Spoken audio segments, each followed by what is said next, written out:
movie star, recurring artist, very funny comedian. Jamie Foxx is on his way out. Hey, anybody want some of this? Jamie Foxx is one of the baddest. His brother can't never give you your full prop. I told Jamie he was going to be famous. Jamie Foxx, you could act. Jamie Foxx, he's got the voice, he's got the looks, he's got everything. I mean, it's unbelievable. We like to party. Who likes to party? Make some noise. Oscar-winning dramatic actor, We've been blessed with the opportunities to have a drama lane. comedian with hits on the big and small screen. It's hard to believe the guy on the screen is the same goofball I see at the comedy club. I'm the innovator and the motivator, the originator of this stuff. And a chart-topping sexy singer. May I say, Jamie, you have the voice of an angel. Oscar-winning actor, He's a multi-platinum recording artist. Grammy-nominated singer, terrific stand-up comic. So you're just taking over show business, apparently, huh? You know, I'm doing my best. And the Oscar goes to Jamie Foxx. Jamie Foxx! Please welcome Jamie Foxx. Jamie Foxx. Jamie Foxx. The next president of the United States, Jamie Foxx. Yeah, say that one more time. Once again, Jamie Foxx, comedy legend Jamie Foxx. You know what? Do you watch I'm that gonna make film? you do what it do, baby. Everybody sing along. Come on. All right, y'all know the words, y'all know it. I'm gonna play this at my funeral. Or my wedding, whichever comes first. I think the funeral. Check it out. Who the fuck is this? Paging me at 5:46 in the morning. Crack of dawn. Now I'm yawning. Wipe the cold out my eye. See who's this paging me, nigga? Why? It's my nigga Pop from the barbershop. Told me he was in the gambling spot. Heard the intricate plot. Some niggas wanna sit me like fly paper neighbor. Slow down, love. Chill, drop the caper. Remember them niggas up the hill, up in Brownsville? That you rolled that switch. You got my switch. Yes, my nigga Fame up in Prospect. Nah, them my niggas, nah, love what I didn't say them. They schooled me to some niggas that you knew from back when we was clocking minor figures. Now they heard you blowing up like nitro, and they wanna stick the knife through your web like so, bang bang. You can tell I ain't never did no homework, huh? Telling. Yeah, tell me what you gonna do, damn. Niggas wanna stick me for my paper, damn. Niggas wanna stick me for my paper, damn. Niggas wanna stick me for my paper, damn.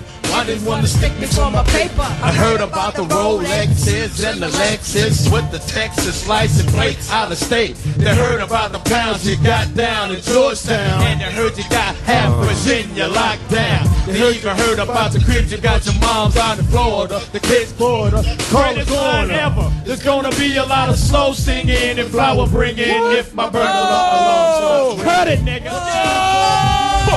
Detroit knows the words.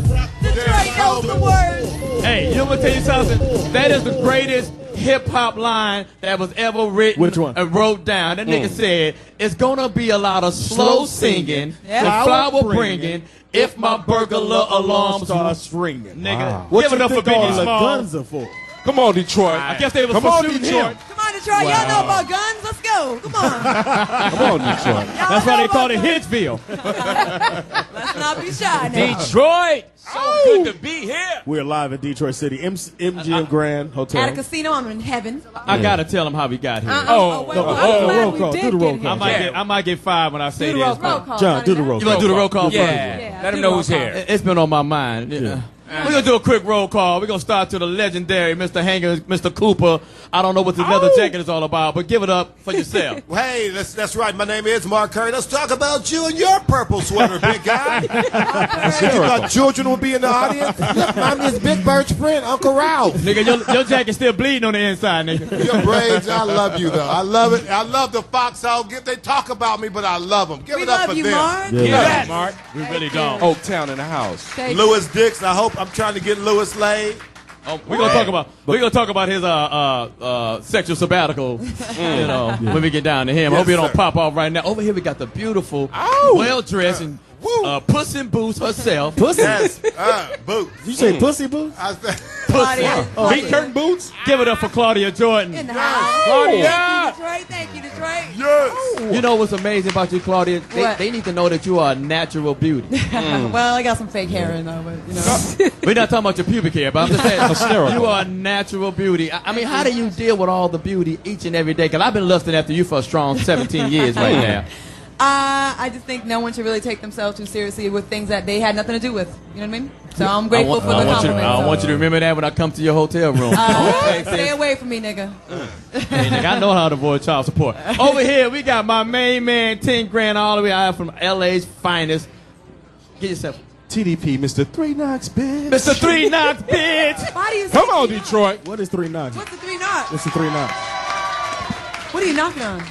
It's applause. Move on. We want to know what the 3 knocks is all Yeah, about, what TDP. does that Well, mean? you know, Johnny Mac, we went to Vegas. We did go to Vegas. In a tour bus. And we had old Grey Goose and chicken.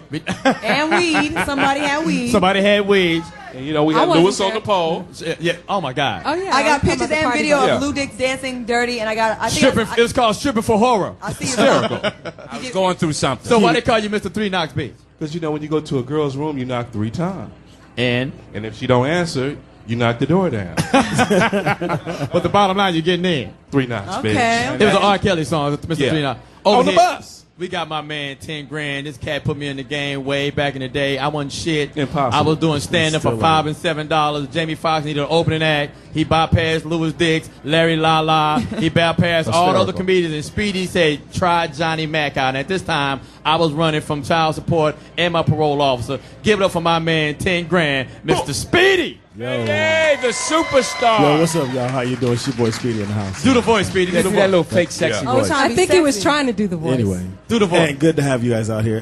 This young lady's been here since you said 5. I got a T-shirt for You got the sexy voice. So, ladies, is I that got turning t-shirt you for on? Does anybody want to be baby mama number 9?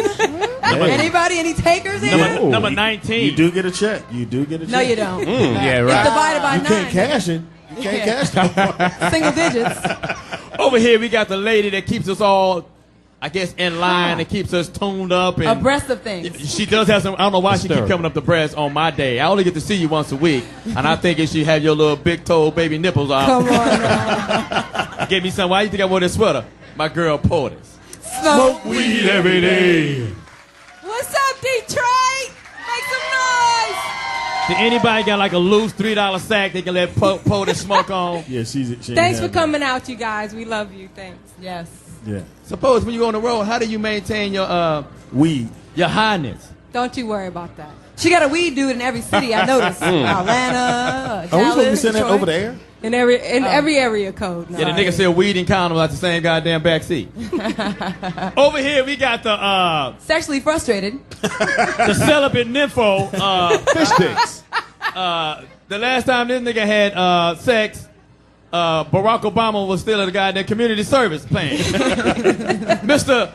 Lou Dick. Fish sticks in your mouth. In Fish your sticks in your mouth. mouth. Lou, Pleasure. Lou, Yo. is it possible Detroit can be the city that you let the floodgates Who of wants to get with Louis Dick? What young lady here think Listen. Louis is cute? Louis Dix is All fine. right. He got a resume. He's in shape. He's been What working dude out. thinks Louis is He cute? wears songs. Oh, wow. Hey, listen. He's a very disease-free. Ladies, disease-free. Yeah, One he in gotta four. be disease-free, nigga. Look. Germs die in this nigga's pocket. Last time he had it, yeah. So Hey, listen. I'm gonna ask the fellas out there, because, you Hold know, on, Joe. Oh. most of you fellas really ain't gonna make it. But is it ever a possibility you can go 3 years? And ladies, I see how you're looking at me, sweetheart. I know you can weigh in on this too. 3 years without 3 having days. sex. My man right here, with the white shirt on. Could you ever go being free, not incarcerated, could you go 3 years? Just every day.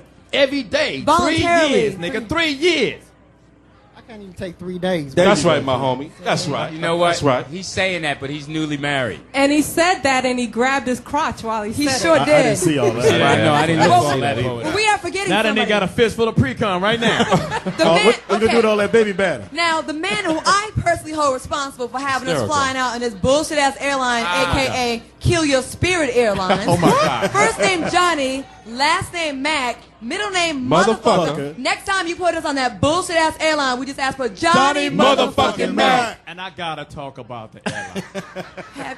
It's the worst. Oh, my God. You ever been on a plane when the seats didn't match? These niggas had lawn chairs, electric chairs. It's a plane full of middle seats that don't recline. Wait a They minute. had plastic cover on them. Remember, the pilot came back there and sat with us. Right. Wow. The pilot got off before us. Yo, if anybody ever been on Spirit Airline, please. Yeah, they Nigga, live in You Detroit. thought you been on Spirit Airline because you been there since 5 o'clock in the morning. That's probably how you got here. You had 18 layovers from Chicago. Nigga, first of all, the goddamn alternator wasn't strong enough to start the goddamn plane. Yeah. You know, you go in the morning going, ning, ning, ning, ning, ning. I'm like, nigga, Did this plane need a jump, nigga? That's real talk. I mean, can we spring for the extra $100 for the real tickets next time? I think there was $4. That's all we needed. And let's be honest. And they charge you. Thank you for water. Nigga. They charge $3. And you gotta pay by credit card. Now you know me and my credit situation. I was damn near dehydrated on this goddamn plane. Bitch, I can't get no water, bitch. It's like credit. It's like debit.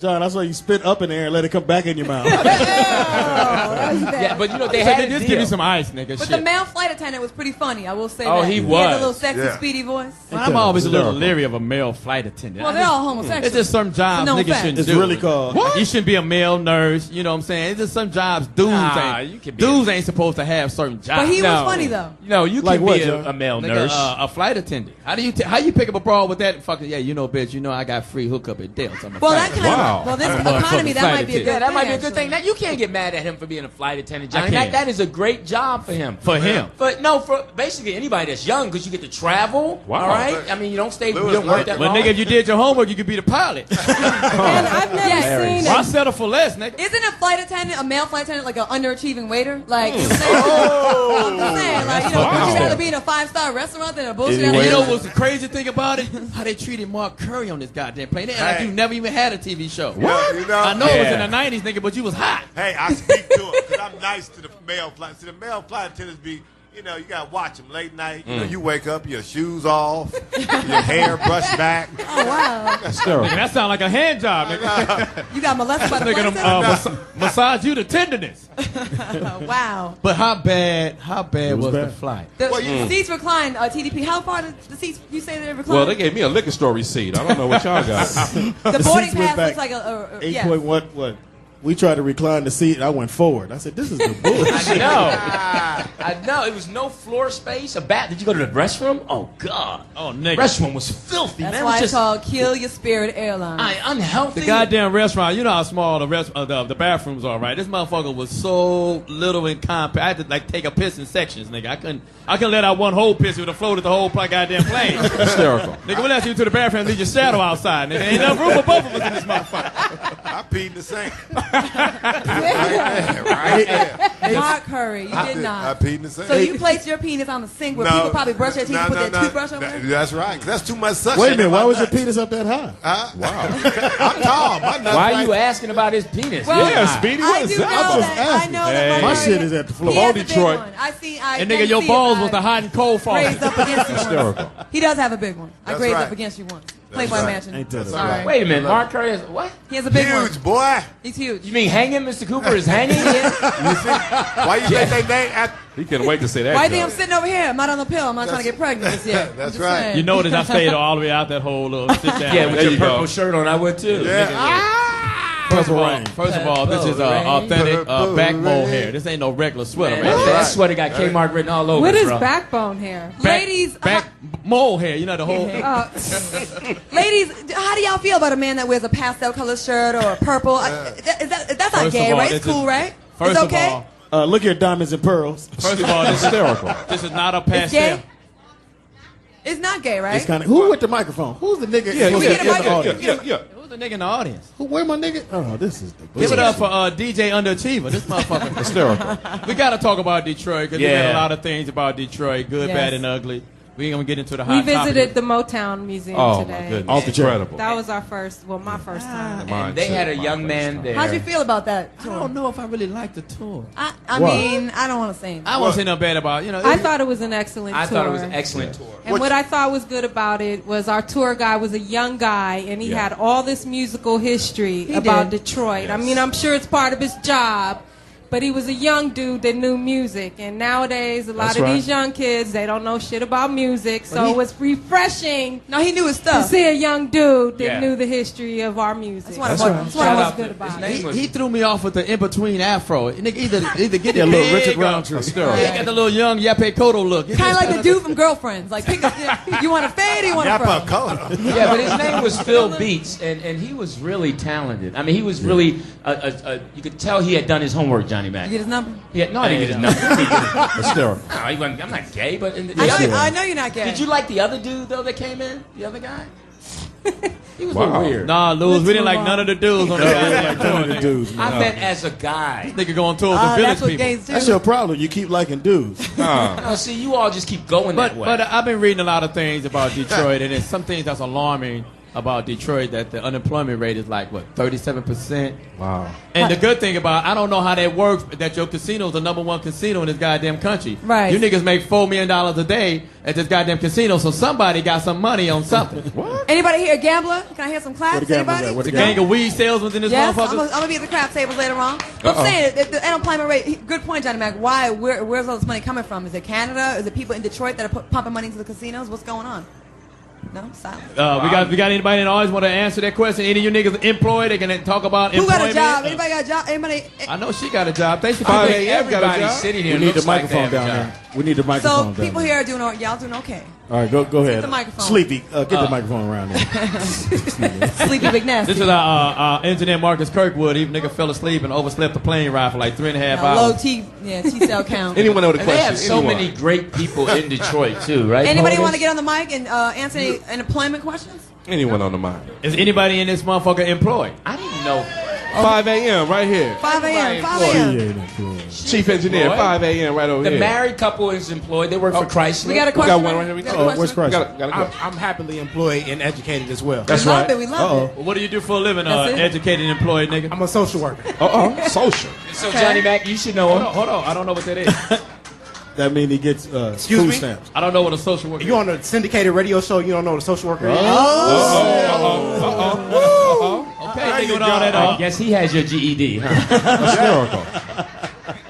Don't get mad now, motherfucker. Yeah, think of the dude name. Detroit, baby. But since you are a social worker, then you have a sort of an inside look on what the conditions really are in Detroit. Right. So from your perspective, what do you feel, what's going on with Detroit right now? How You got can the you mic.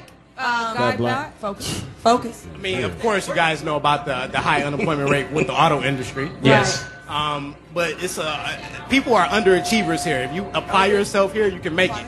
That's my motto. I'm only 25, and you know what I'm saying, I got a full-time I thought job. you was 46. Benefit. Nigga, you look 62. Hysterical. Shit. Hold on, nigga, with the people pricing forehead. Hold on for a second. Hold on with that TJ Maxx ass. Nigga got enough forehead. Nigga got enough forehead to headbutt a bus, nigga. So it's obvious that Oh, my that's really goodness. good to hear that a young man at 25 is saying what needs to be told, because I really believe that young men like him are going to lead us. And he's right. If you get yourself together and work hard, you basically can overcome anything. If you And that's have people who love anywhere, you. not just That's Detroit. anywhere. That's everywhere. But So, what it's was also too, John. It's also it's going back to what he said. As parents, you got to make sure your kids are learning, because you're not going to be able to make it because I shot the ball very well, or I might be able to be a rapper.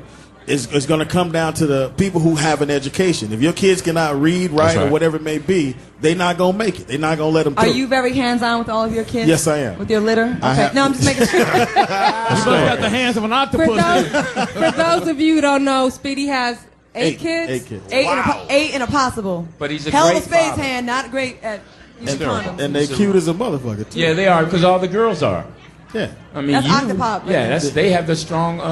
We're going to take a quick break and let our commercials or whatever run and pay these bills. We're going to talk about the social work and we will come right back. I didn't hear his goddamn answer. So, Detroit, make some noise. You Shouts out to Detroit. Detroit. What up? We going to get right into it. We got a great friend of The greatest song. This song. Come on now. This song right here. We're going to get right into I it. done hit a many women on this. Great friend of mine. Keep Yes, going, sir. Speedy. Yeah, I done hit it a whole I bunch. played basketball. He can actually ball a little bit. And he can right. fight. Don't get it And twisted. he Don't can let fist it fight. twisted. Don't let all this good kitty kid curly hair fool you. Don't That's let good. Well, you know, I am from Detroit now. I was about to say that. Yeah. You probably went to school with some of the great fighters in the. Oh, let's introduce yourself first. I'm Keith Washington. Yeah. Come on, Detroit. Come on, Detroit. Wait a minute. Why'd you break it down like that, Keith? Why'd you break it down? I What'd you ain't say? break it down like that. I'm just doing it the way it should be done. I'm Keith. What's up with all the sexy undertones? Y'all brothers been knowing my ass for 100 years. Yeah, we Come been- on now. I've been knowing You y'all still play for- ball? Yeah, I'm a golfer now. You know? Wow. Yeah, I'm a golfer. I still play ball. I still come by Jamie's house and kick your ass again. Ain't no big deal. Well, first of all, I am the #1 fouler back there, nigga. Yeah, I got that is the truth. nigga, I get 6 fouls on the national anthem, nigga. And see, Keith, I've never met you, and every time your name comes up, they're always like, Keith will whoop a nigga's ass. So what's man. that all about? I don't know. Jamie just marked me that marked man. I don't know what they talking about. But I ain't gonna let a nigga get up in my face. I tell you that. Right. Okay. See, when you come and born and raised in Detroit, you know you got your own swagger. You know how to hold your own, and that's just what I carry with me all over the world. That's right. You know, you want to do something. What you say? What you say? That's right. No, Keith Watson, have you ever had to get into an altercation with another R&B nigga? Like, did you jump on Genuine and pull his baby hair? Hysterical. Did it ever go bad on the R&B circuit with you? You know, I'm gonna leave that alone. I mean, no. I've had my share. I've had my share. You know, with some of the cats. What R&B dudes' asses have you kicked, or would you want to kick? What about Gregory Isaac? That's not nothing I want to kick. I mean, how do you feel about True? I heard that you and Al Jarreau had beef. We're in this world together. No. I'm actually pretty cool with these cats, man. So you mean to tell me you and Lilo Thomas is cool? Hysterical. Have you had any? Lilo You don't really Thomas. hear about R&B beef. You hear about rap beef. But I would love to see an R&B dude the battle of the baby hair. Right. You never had an altercation with anybody? I've had my shit. I mean, Ooh, you know, tell us. Come on, with Keith. Martin Lawrence and so on and so forth. Whoa. Yes, I want to hear this. You saying you slapped Shanae? No, I'm saying everybody have their challenges. I mean, But what happened with you and Martin Lawrence? Tell a story. We cool now. Martin and I are good friends. So you man. can tell a story. So what happened back in the day? I know it's a long time ago. Nobody's listening. Seriously. Yeah. Like, what happened? Everybody's listening. it just was a situation where, you know, Too many jokes. yeah. Oh, he was making jokes about you. No, the truth of the matter is, So it's he been a trying to long- let it's y'all long- know something. Here it is. It's been a long time ago, but there was a time. Remember the club, The World? Yes, Wow. In LA. Yeah, In that's LA. how long ago. I'm gonna leave it at Shouts that. out to 3rd Street. You know, Beverly Center. I was coming down the Escalade, and he was with somebody, and she was like, "That's Keith," and I just got in from Europe, and he was like, "That's Keith," and you know, he was talking all this shit. You talk about your hair. He's just talking Hey. shit like, "Oh, fuck that nigga, he ain't shit," and all this other kind of stuff, and that happened. And you know, I checked him. Yeah, I checked him, but it was short and sweet. Did you left punch it him in at the that. mouth? No, it was no. It could have got down to that. It could have really got down to that. But you know, I had to let him know, We you know moved what on. it was. We moved on. And Martin's Now- a great guy and a great friend. I respect him in his work. Now, I mean, Keith, you know, are we leave it at looking that. for an album from you anytime soon? Yes. Let's talk about that. We actually just finished up the record. We mastered it. Now, in fact, y'all supposed to be playing my single. Play the single, dog. I mean, where's the DJ record guy. at? We gonna play it once you tell us about the altercations and shit. Hysterical. And, you know, I'm gonna leave all that alone. I'm gonna let y'all do that. Well, let's you know. talk about your album. I man. wanted to say hey to Greg Shelton. That's my man. Y'all get okay. Greg. Greg's from Greg. Detroit. He's done a lot of great Y'all can things clap, for me. man. Okay. Come on, give it Come a on, Detroit. There he goes back here. He's He the works producer. with, you know, He the one that gave the teams. drink. It has a note at the bottom says, "Give me some love." So- No, he didn't say that. No, you hate. No, he's just basically a good friend of mine. It was good seeing him, and you know, I'm also doing a play here in Detroit with Robin Givens called Deranged. Just start tonight. I go on at 8 o'clock, and it's Nice. absolutely Go see it. fantastic. Support I mean, black stuff, folks. Come on, no y'all. question. Is that the story of her and Mike Tyson? It's the story of Keith. Because you said it was called Deranged. I'm I'm just trying trying not to think of that. Is it a life story? So, Oh my God. Keith, you're working on your new album. Yes, we finished up the new album. We actually mastering right now. I don't know how y'all handle y'all music here, but I know Guy got the single, and how do y'all Give it play to that? DJ. How do DJ. y'all- We'll play it. Now, this is the first time you've released an album in how long? Oh, it's been a minute. My third album came out like in 2005. 2005. So it's been. So what's been the reason for the hiatus? Well, because there's transition. You know, I was signed to Quincy Jones, and when he shut Quest down, you know, everything stopped. I was with Warner Brothers, just trying to sign me, and that didn't happen. We found the loophole to get out of that. You know, I didn't feel safe over there, to be honest, at that time. So are you independent now, or? Well, we actually right now independently doing this record.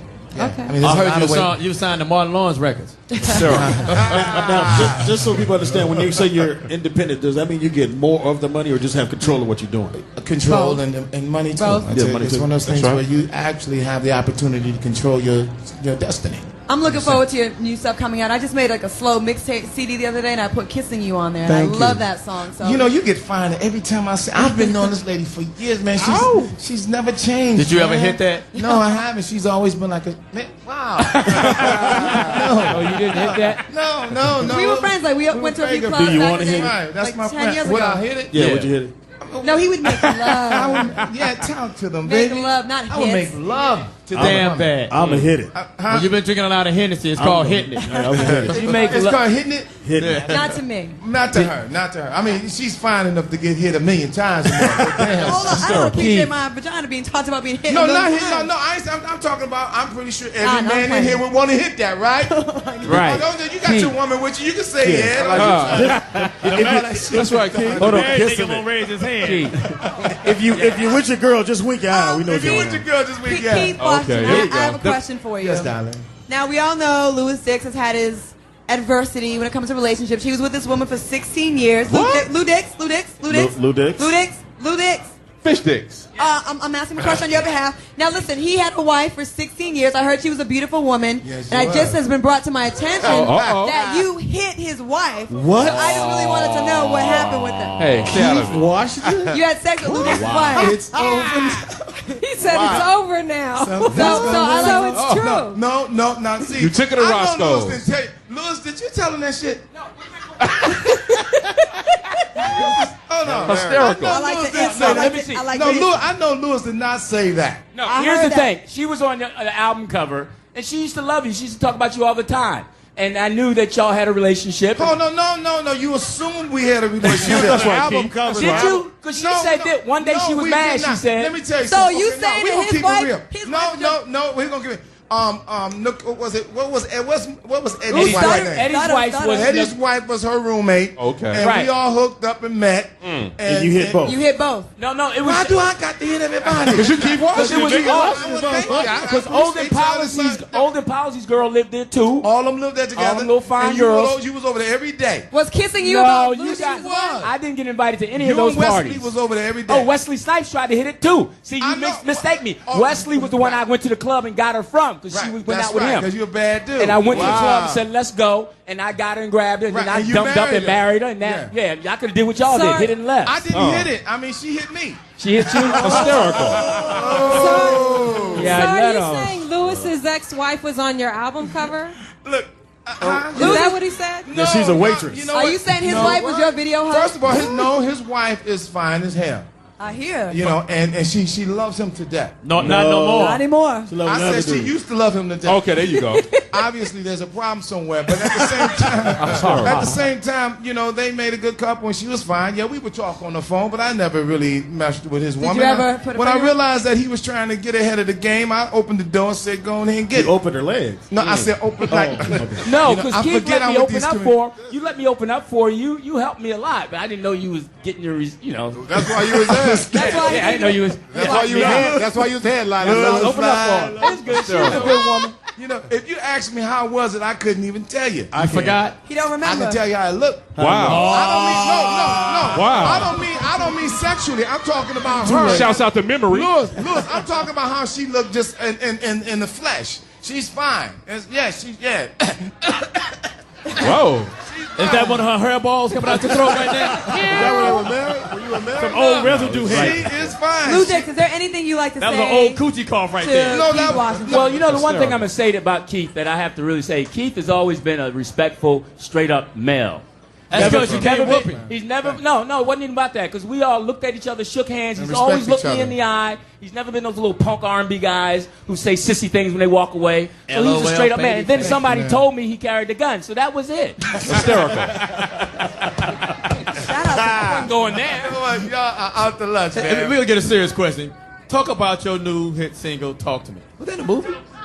Talk to Me is a song that I wrote about in fact, I was going through a situation at this time. I'm one of those writers, if I go through some things, you know, I tend to write about it, you know, and that's exactly what happened. I wrote about a relationship that I was in, you know, what we're going to do if it's gone, you know, something's not right, you know, that's Helen. And that's basically what the song's about, you know. Right. And, I mean, everybody experienced it. Everybody experienced this kind of stuff, man. You know, we go through life all happy-go-lucky, but inside, you know, we feel pain just like everybody else. So is it just a lot of ballads, or No, it's absolutely it's some ballads and it's some mid-tempo. That's very nice too. Very nice. Well, what we're going to do, we're going to take a break, and we're going to play your song as we go lead into this break. And we have this model coming We're going to through. get to the bottom of, if you got to Louis Wife's bottom. I told you, man. The new hit single from Keith Hysterical. Washington. Introduce the song. This is called "Talk to Me." and I hope you all love it. In fact, I know y'all gonna love it. Okay. Lewis? All right. We'll be right back after this. Is this one of your models? It's one of Lewis's models. Foxxhole. Come on. That was Mr. Keith Washington. Yeah, I like that Lewis song. Ladies, talk to me. Can I- Very seductive, Keith. Very seductive. Thank you. That's a banger. For those who ain't got no Mac, you know, just put the. I don't have. That's a beautiful song, Keith. Thank you It's so much, beautiful. darling. Can I ask you who your biggest competitor is in R&B? Who would you say you're competing up against? True. You know what?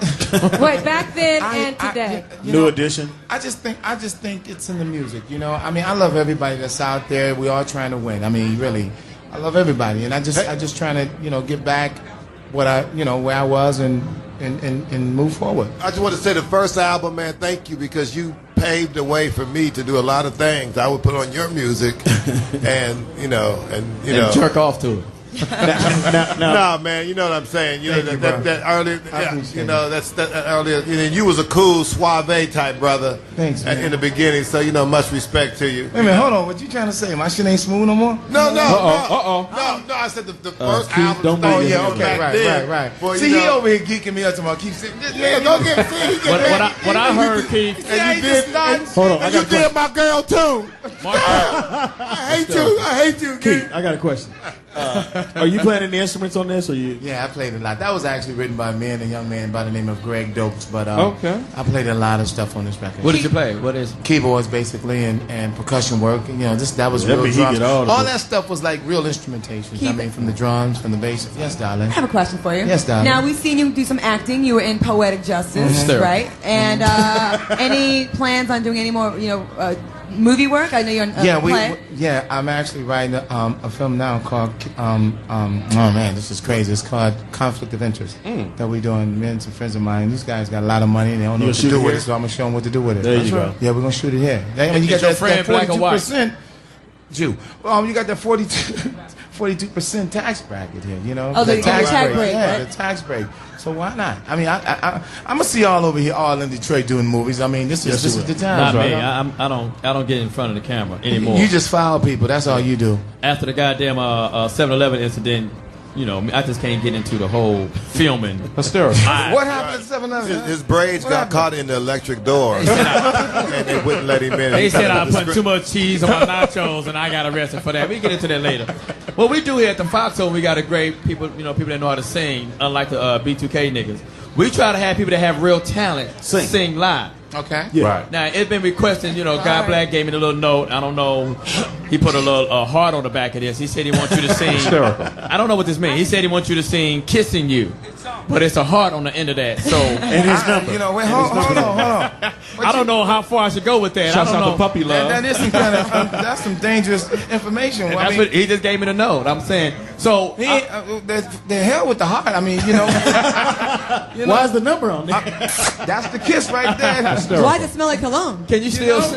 I know you still can sing, but can you still sing that? Because we had some people Yes, on. I can Remember we had still the sing Warren G nigga on there, and he was terrible. We had Al B. Sure on our show, and I'll be damned that's if he my wasn't boy. sure. This nigga was downright terrible. I see why he stayed in the secret garden. Because Oh, Johnny started- Mack. He's a nice guy. that nigga, first of all, anybody with a unibrow, I knew his talent was going to leave him. Why? Why Are would you trying to say that? his talent was joint? I mean, he got the new album out. Don't he have a CD out? Yeah, but it's a coaster right now. My drink is sitting on that motherfucker. I'm not even at home right now. Oh, Johnny Mack. And the Joe and the Chico DeBarge. No. Chico DeBarge and I Joe like Chico. tricked me to go down. They said my album coming out. I want to be cool. I said, okay, I'm gonna go get your shit. No. Them nigga album was downright terrible. No, it wasn't. It's gonna go, album was terrible. it's gonna go shitwood I in like about hot Chico. 2 weeks. Hysterical. And Joe. I like It's the truth. Chico. Sometimes we buy bad albums. It ain't just me. You niggas probably went out about what's that nigga named Soldier Boy, and you only got one goddamn song with a dance. I heard Joe's album was hot. That shit was Johnny Mack. terrible. Yeah, Jill got some hot shit. I mean, I heard Nigga, that his shit was album terrible, hot. nigga. Sometimes you buy bad sweaters. Nigga, Sometimes you buy bad things. That's to a wear. bad sweater, John. this shirt is off the chain. It is. It's off the chain in Rocky Alaska. Balboa said, "Give me the leather jacket back." Yes. So Keith, we want you to, Purple Rain. sing a little bit. Yeah, if we can get these Sing the guys whole in. song. Not the whole song. Just think of Lou Dick's wife and I know you didn't say not the Let me whole get your proper song, introduction. Speedy. Let me get your proper introduction, like You know back in the day. Hold on, give us one. Not You know. like, do it today's opening right I was now. gonna do it back in your heyday. We went wearing cross colors. I'm gonna give you that proper introduction. Now that's funny. That's But funny. I had a cross color church suit on, nigga. I can't front on cross I wear color. cross color, Mr. Cooper. Will you hurry up, man? 'Cause I got Ladies to and go. gentlemen, the incredible, the talented, not using no what's that shit called? Auto tunes or no Pro Tools, because here at the Foxxhole it's got to be real. The incredibly talented Mr. Keith Washington. All right. Come on, I got to Detroit. look at a woman when I'm singing. That's right. There we go. Thinking of you, that's all I seem to do. When you're not here, I long to hold you near. Baby, this time together we will spend.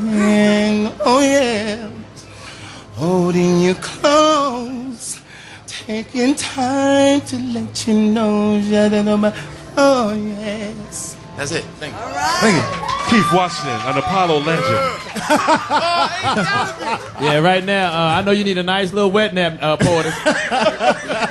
Squeegee! We're going to take another break and come right back. You guys are a very beautiful artist. Give some shout out to my people that One more get in time, right shout here. out to Mr. Keith Washington, y'all. Dude, Come on, Detroit. Keith Washington. Shout out to Greg Shelton. Shout out to Hometown Mo. boy. Hometown boy. Take a quick break. Be right back. Oh, yo. We're back from the Foxxhole all the way in Detroit City. MGM Grand, baby. The Motor City. If you're out here, come on through.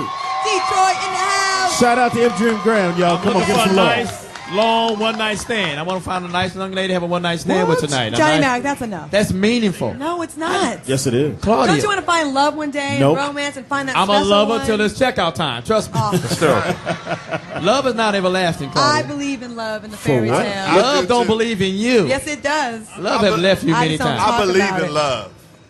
Why do you believe in love, Hey, Curry? You know, to get with Claudia. That's it, huh? If you listen to us, we're live in Detroit City. It's going down. We got special guests in the house. We got y'all. special guests in the house. Yes, Come we on, do. Detroit. Y'all might have worked with this cat once or twice before. He is Right here, Detroit. not paying attention. Go ahead. He is Detroit City Council President. Please welcome Mr. Kenneth Cockrell Jr. Come on, Detroit. What's up? What's up? What's up, the Foxxhole? What What's up? up, man? Let me ask you this, Kenneth. What actually do you do as far as serving the community? You know, the main thing, city council, we're the legislative branch for the city of Detroit. It's just like if you think about the president of the United States, President Obama, he's the one that runs things. He's the one that carries out the laws. But it's the Congress and the U.S. Senate that pass the laws that he has to carry out. City council, we basically do the same thing. That's on paper, though. I tell you, about 50% of what I do really is working with citizens on everything like helping them with problems, whether it's getting street lights turned back on or people have problems in their community with crack houses or police problems. We work with them to get that stuff dealt with as well. That's about 50% of my job. And that's the part I love the most, making a difference. All right. Okay, so you're working a lot in the crack houses. I don't work in the crack houses.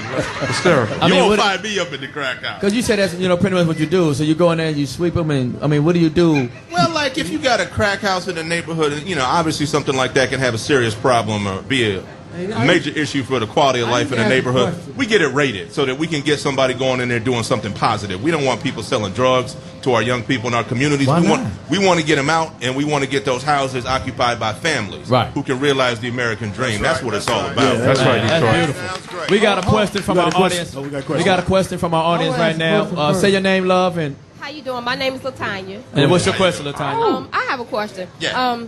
What happened to the integrity in politics? It seems like there's so much corruption in politics. What happened to the integrity?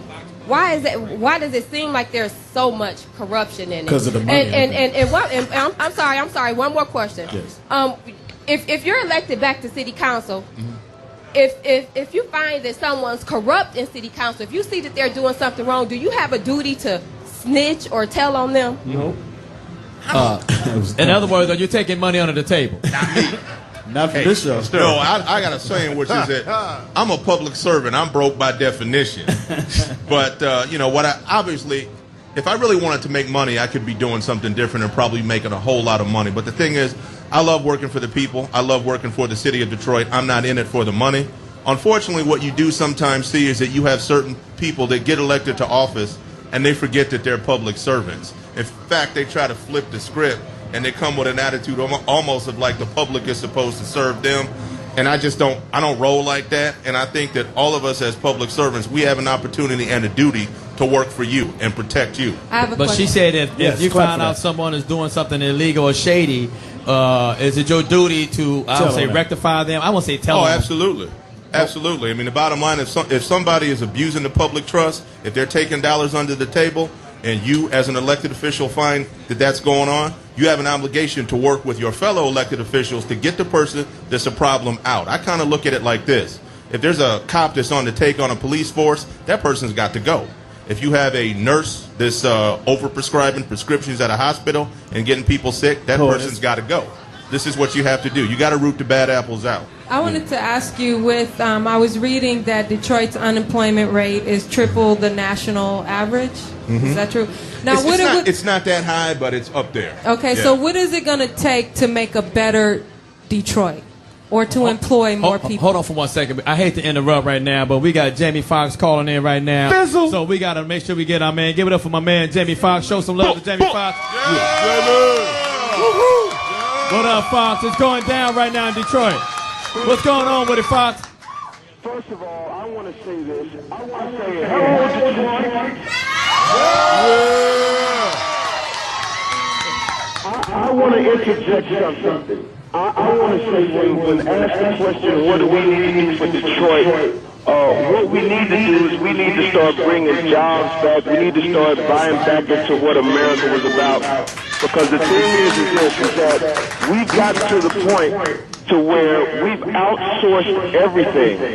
If you look back what our parents and what our grandparents, what they stood for and what we did, is that we will always buy from each other, meaning America. And Detroit is the center of America. When you talk about people that are down-home folks, 9-to-5ers, people who go out and work and make honest living. So what we have to do is we have to make that attractive again. You know what I mean? It's like I always come to Detroit whenever we go like on tours. I say we got to go to Detroit because Detroit always supports me no matter what. I want to thank the city of Detroit for supporting even when we came through with our different promos as far as the album, when we came through with our show. Even though the economy was bad, they still came out and supported.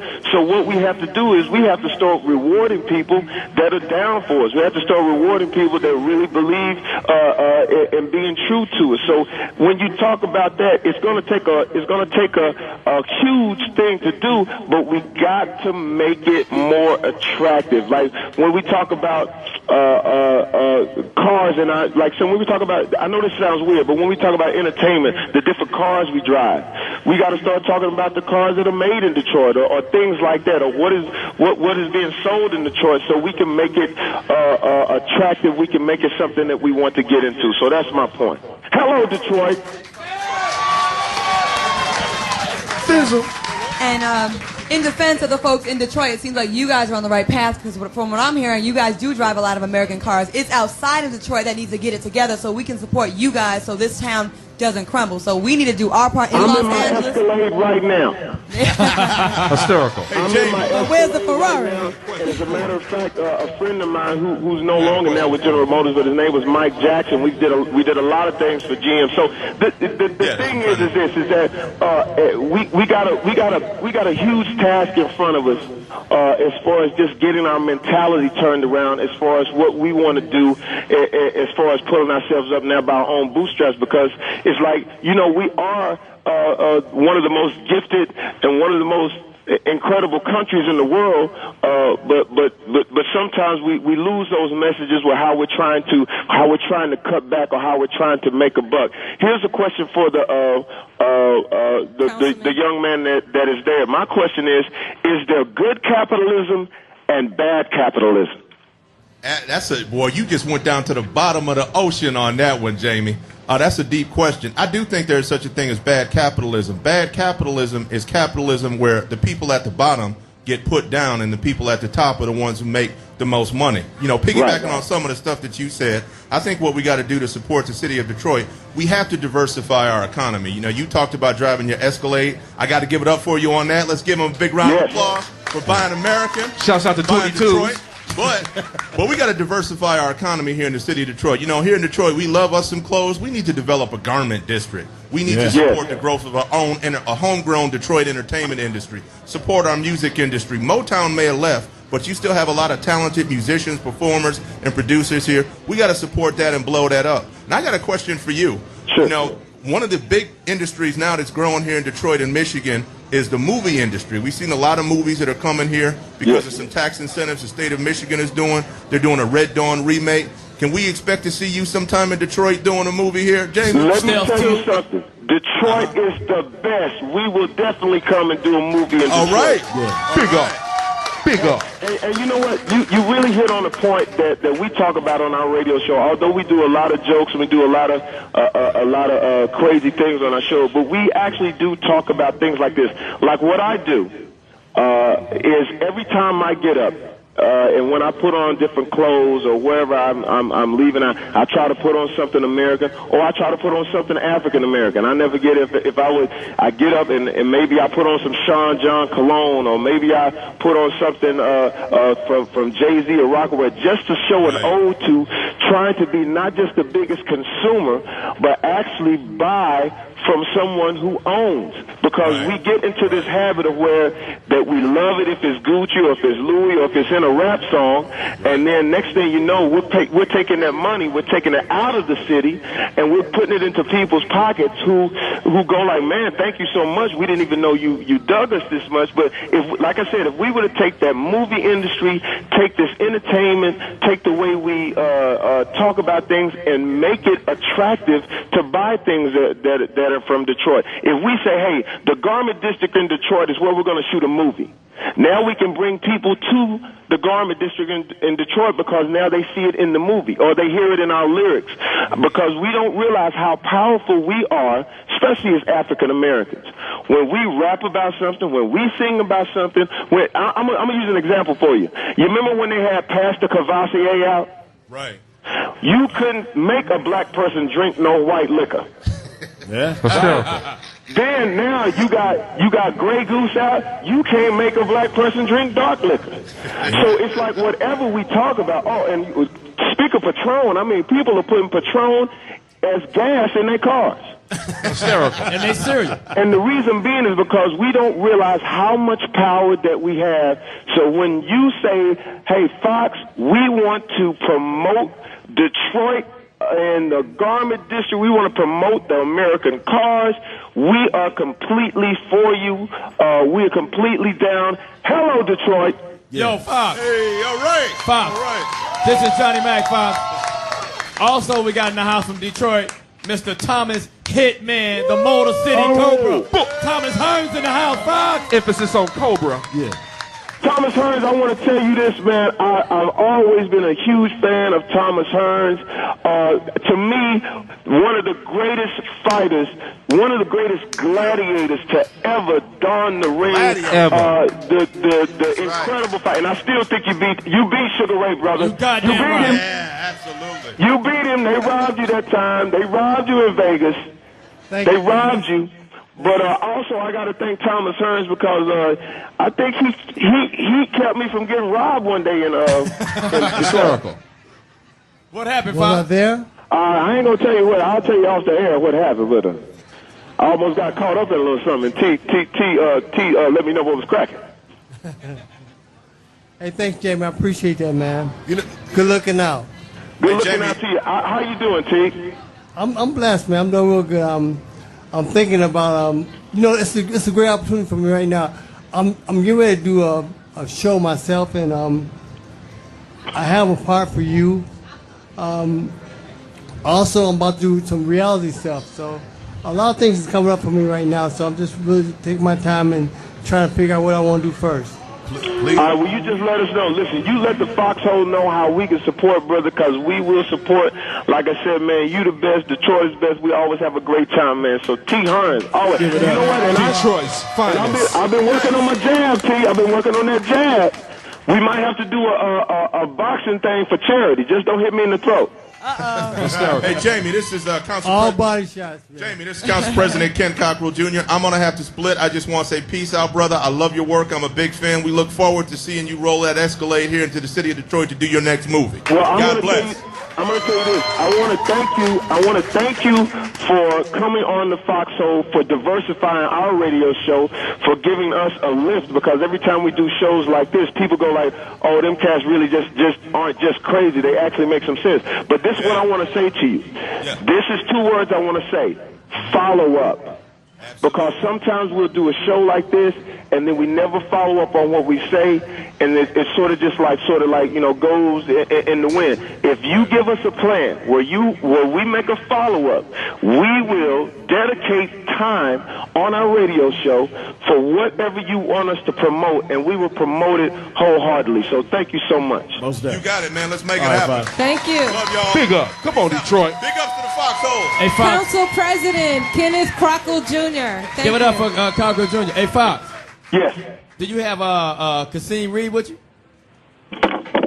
You do. Kasim Reed. Yeah. You do. Kasim, how are you, sir? Man, I'm doing well. Jamie, how are you doing? We're winning down in Atlanta.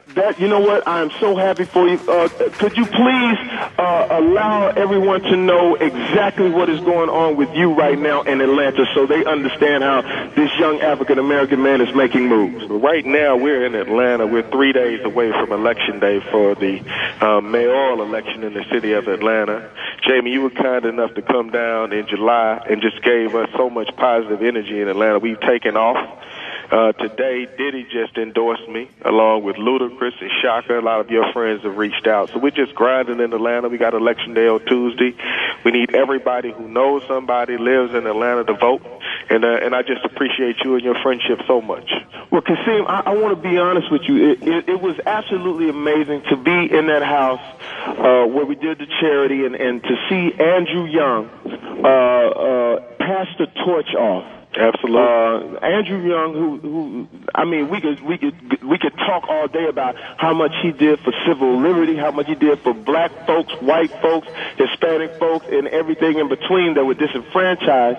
And to see him pass that baton off to you, young man. And what's amazing about you, Kasim, is that this is what's amazing, is that when I look at you as an African-American man, I grow 2 inches. I said, man, here's a guy who's not, he didn't go out and say, I'm going to try to be a basketball player or rapper or anything. He's taking on the toughest job that a person could take on, a political office. Because you know now, the way the climate is that everything you do is going to be scrutinized, and you take all of that into consideration. You say, it's bigger than that, it's bigger than me, and you have the ability to reach across, meaning like African Americans are definitely empowered by you. Even your Caucasian vote, they respect you, and they have. Whenever you have that, when you have that type of respect from all different races, genders, there's nothing else left but success. Congratulations to you, Kasim Reed, in advance. Detroit, make some noise. Hey, Jamie, thank you so much. Thank you for being by my side when I needed it. I have a question. This is Poetess from the Foxxhole. I wanted to ask you, Kasim, what platform are you running on, and what are going to be some of your top priorities for Atlanta once you get in office? Well, the first thing that we need to do is to grab hold of our young people. I mean, we had this year 2/3 of all the recreation centers in the city of Atlanta. They were closed during this summer when 50,000 young people were out. So the first thing I'm going to do is to open up every single recreation center in our city and transform it into centers of hope. Rather than being just a place where you play basketball or football or baseball, we're going to do that. That's cool. But we're also going to offer job training tutorials. We're going to extend the hours for these centers until 8 o'clock in the evening. We're going to give young people in Atlanta a safe haven. So we're not just going to be tough on crime, we're also going to be smart on crime by giving our young people more alternatives than they've ever had before. Wow. Fantastic. Well, I can say this. Like we said to the great citizens of Detroit, and we'll say it to Kasim Reed of Atlanta, you have our full support. And what we do is this. We'll follow up. That's the main thing we need to do as folks, is follow up.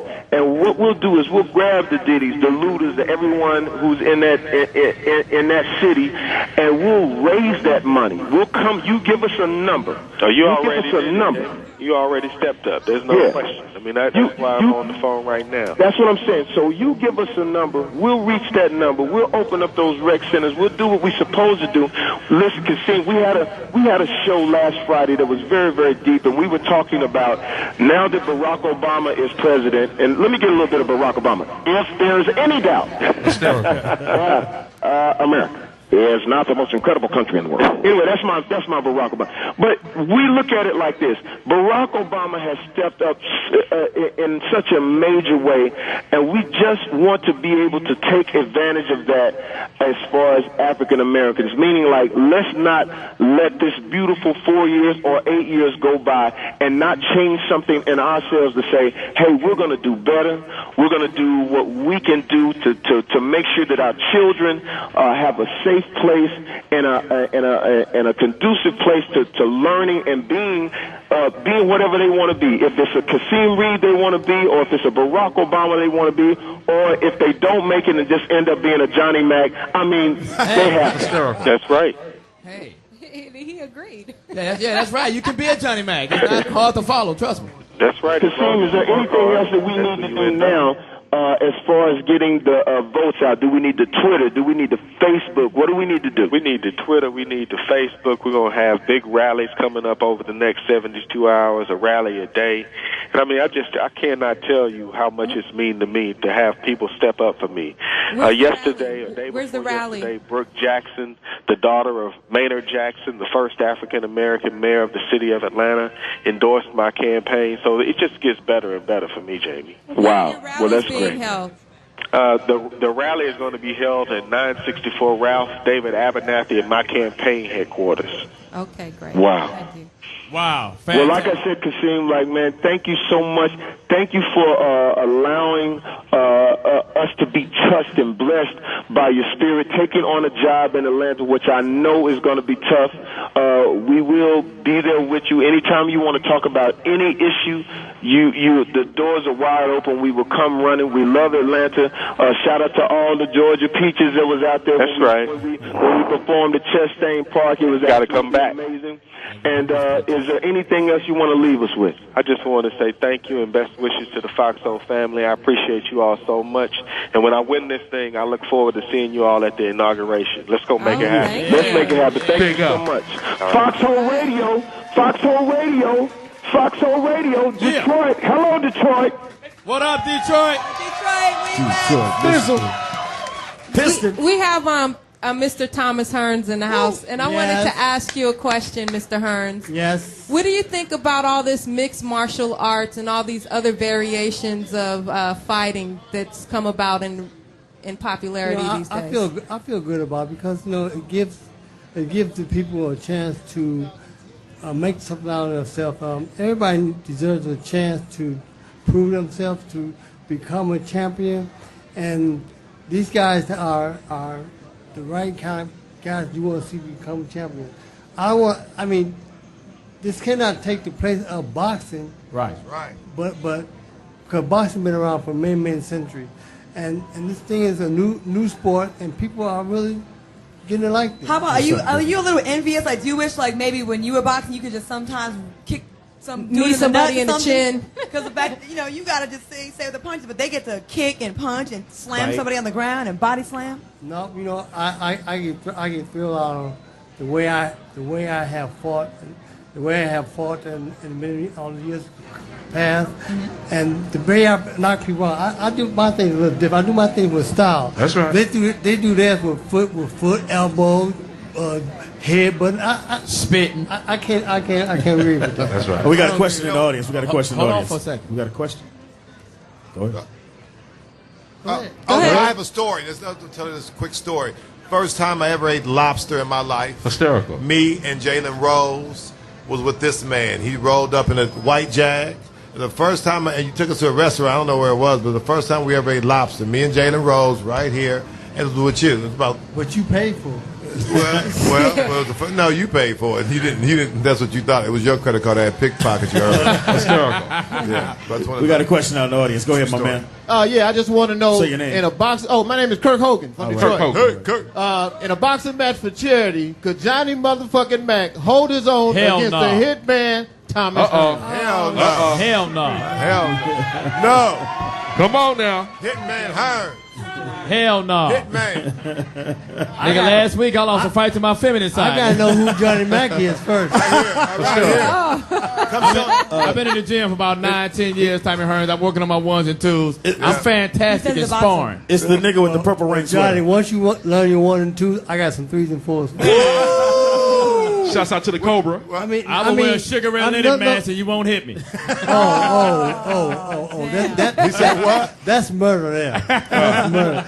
I owe you a butt whooping. Can I ask you a question? Yes, sir. Because I watched the fight. Yeah. I saw it win 14 rounds. And I think the referee was way out of line for stopping it. You know, you had never hit the canvas, and you was whooping Sugar Ray ass, put his whole eye out. Now that nigga can't spell Mississippi without that eye. But anyway, Well, I mean, do you feel, you know what I'm saying, that you had won or was winning that fight?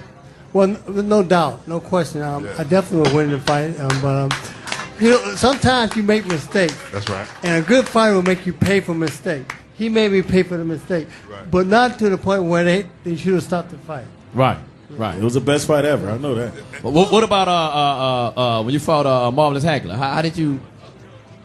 I think that was one of the greatest fights. It was the greatest 3 rounds I've ever seen in my life. That was something that, you know, I had a curl back then.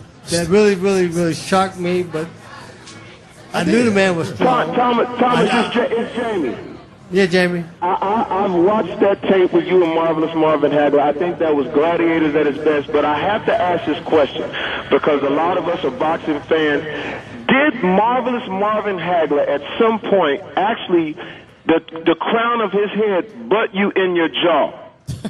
You know what? No, I can't lie like that. The man wanted to fight fair and square. I was trying to give you an out. Hysterical. You know what, Jamie? And I appreciate that, Jamie. I really appreciate that.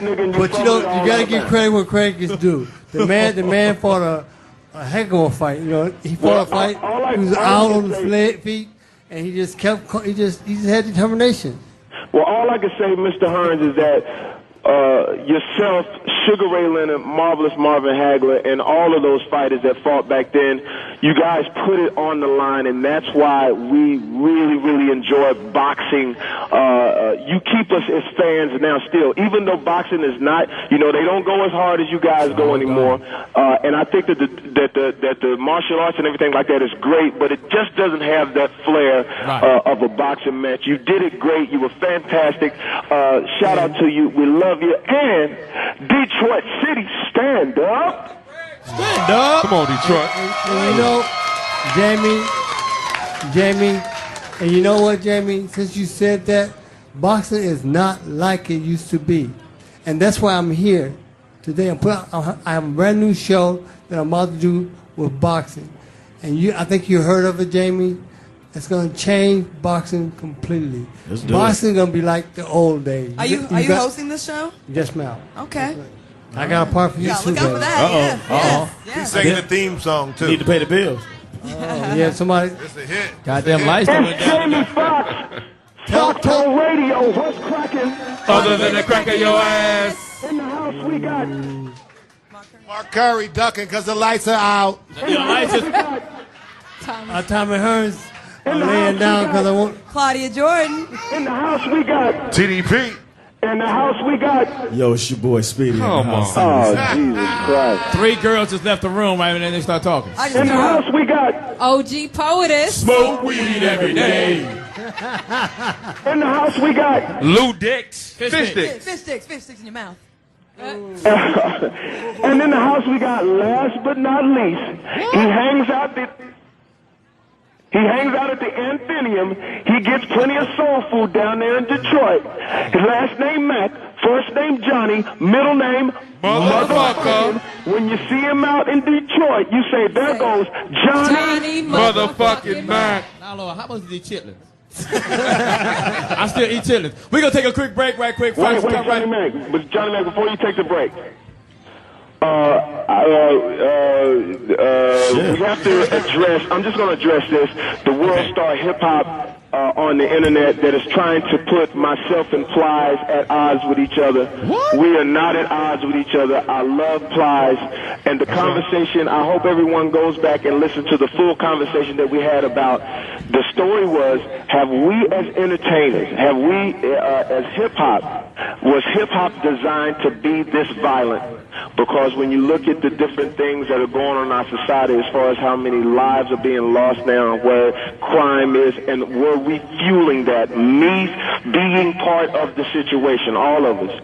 And so I hope people go up and listen to the whole interview. It was not going at Plies. It was asking, was hip-hop designed to be this violent World Star hip-hop, which is what they do. They, you know, of course they got to sell, I guess, internet time, so they made it seem like, oh, Jamie Foxx is saying Plies is a fake gangster. It was nothing like that. We were talking about an instance where we were on a set shooting a video, and people came onto the video to cause ruckus, and we were just, you know, it was a nervous situation, and someone could have been, you know, hurt or things like that. And my thing was, and what we talked about Friday, and everybody was our music, was entertainment supposed to be this dangerous? So I hope people understand that. I hope they don't buy into all of that, because all it is doing, again, is pitting us against one another, and that's not what we're trying to do. We're actually trying to come up with solutions as far as what we need to do, and myself included, as far as my acting, as far as my music, as far as what I'm doing, so that when young kids look at us, because although we say we're not role models, we really are, and they look at every single thing we do, and maybe this is because I'm getting older, but now we're seeing the results of some of the things that we do, and so that's what it was about. So there it is in a nutshell. We've reached out to Plies. We hope Plies comes onto the radio. We should have a Plies moment. Just play one of Plies' songs, but not the gangster shit. Don't play the killing shit. Play one of the Please Excuse My Hands, if we can grab that, and play something that's, you know, like I'm saying, uplifting, because we're in an uplifting type time right now. Shout out to Detroit. Make some noise right now. Come on, Motor City. Yo, we got to take a quick break, Fox. If you can hang on there, hang in there. Much love to y'all. We're going to take a quick break. Come right back. It's your boy Speedy in the house, live, MGM Grand Hotel. It's off, Jay. And we want to thank Tommy Hearns for coming out. I know you got a lot of things to do. Thank you, Hitman, Motor City Cobra. Give him a big hand, Tommy Hearns. Come on, Detroit. Yo, we back. We live. MGM Grand. Detroit City, baby. Now, check this out. I know you guys came out in full Detroit represented today. That's right. But November 21st, we're going to be in Chicago. So if you're in Chicago, I want you to come on out. Also, too, on the 21st, the next day, we're in St. Louis. St. Louis, want to give some love. And also, too, we want to give some love to the radio station that we was at this morning. Yeah. Which is radio station 107.5. Shout out to Mason. Shout out to Mason. We love the Foxxhole Mason Radio in Detroit. I represent it strong. They met us on the streets when we came out the studio this morning. They love the Foxxhole, y'all. Can I ask you a question, Angie Starr? What's up? Are you married or single? I'm married. Damn. Yeah, move on. And you guys are really nice. I know a great divorce lawyer. We love y'all. Y'all keep it real. We like real things. And Detroit is real, and we like people who keep it real in the Foxxhole. We definitely act up, but we have fun doing it. It's all in good fun. And so just so everybody knows, Chicago, November 20, we will be there. Come out. Make sure you bring, hopefully everybody bought jackets and toys and stuff so we can give away. Clap your hands if you did that. Old jacket. Come on, Detroit, stand up now.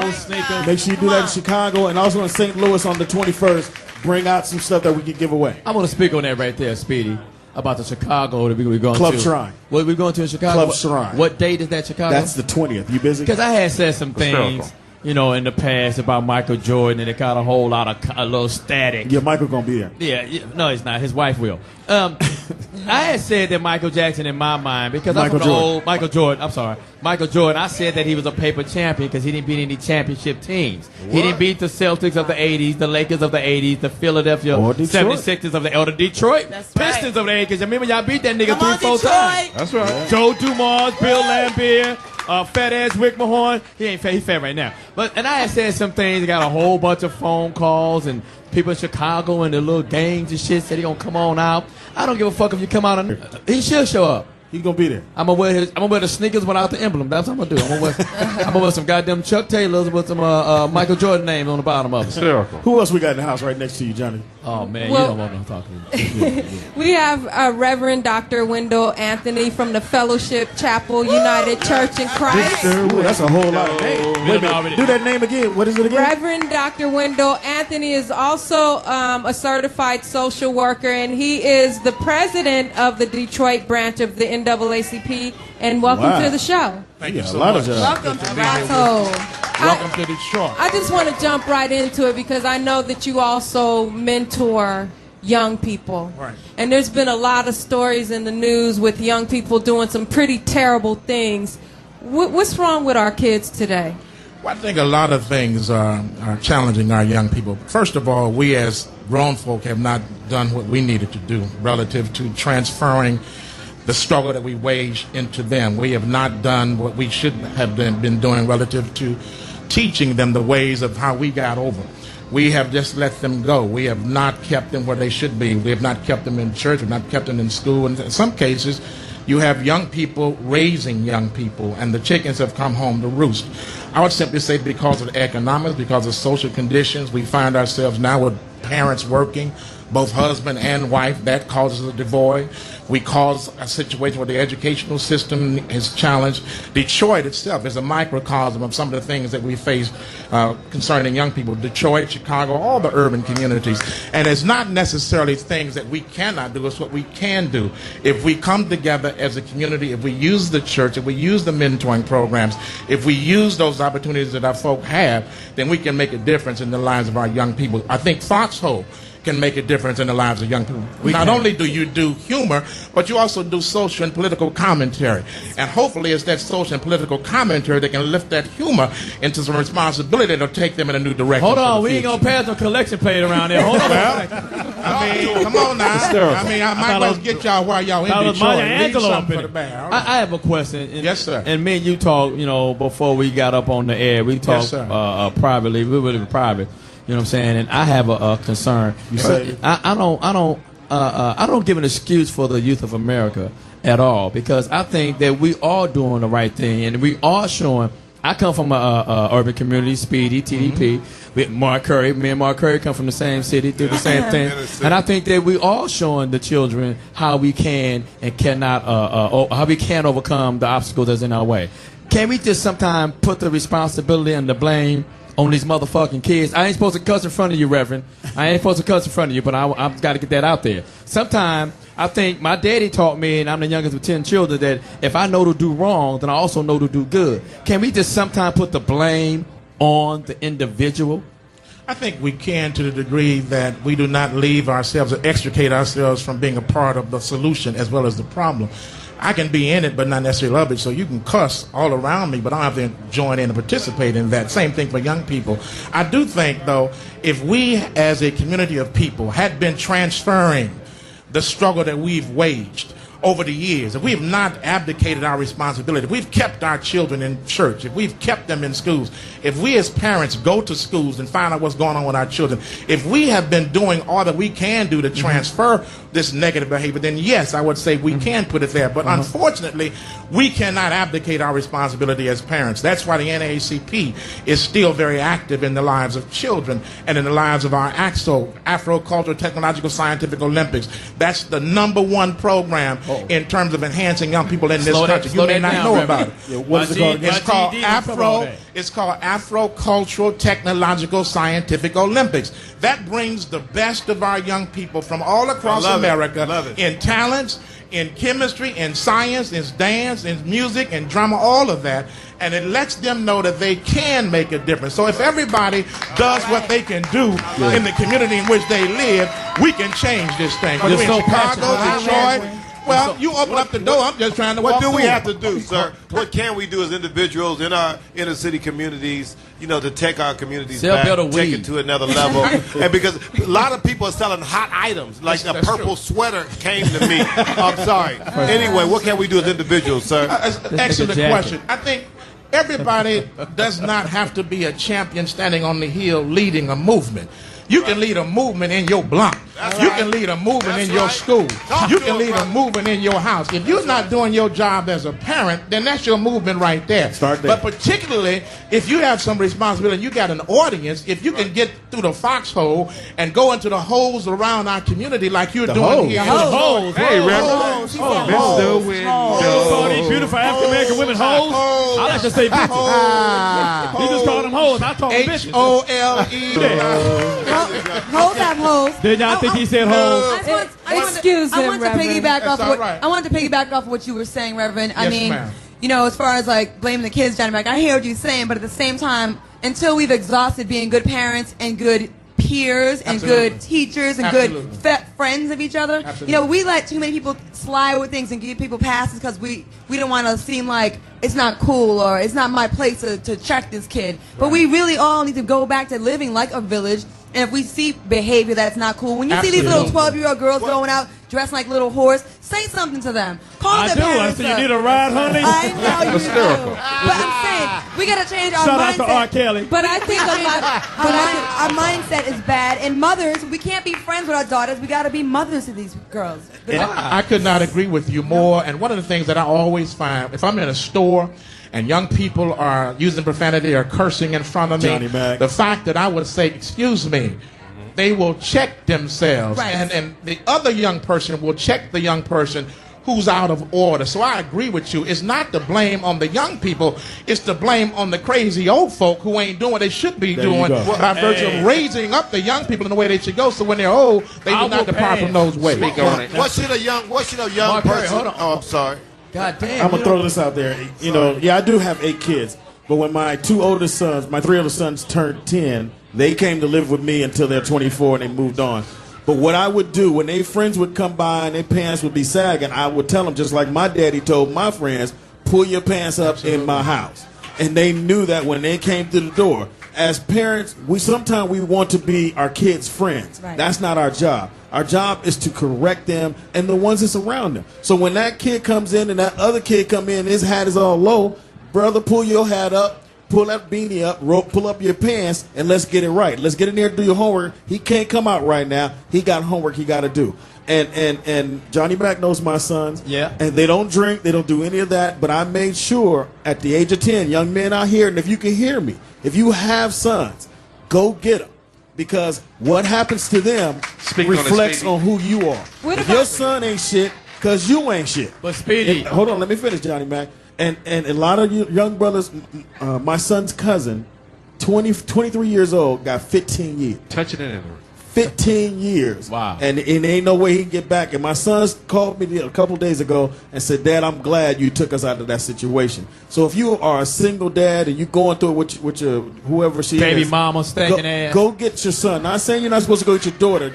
The moms know how to raise the daughters. Sorry. But brothers, go get your sons, because if you can correct your sons, that's where it starts at. It's going to start with them. Speedy, your kids don't drink and anything, but I got a flaw with them because they have bought me drinks on several occasions, and I don't like the way they influence me to do bad things. Straighten your kids out. What about the parents who are actually scared of the kids? A lot of these adults are scared of these children these days because they're pretty violent. Discipline the kids because they'll go to jail if they hit a kid. But like I've been to jail before. I whoop his ass. You got to pinch them.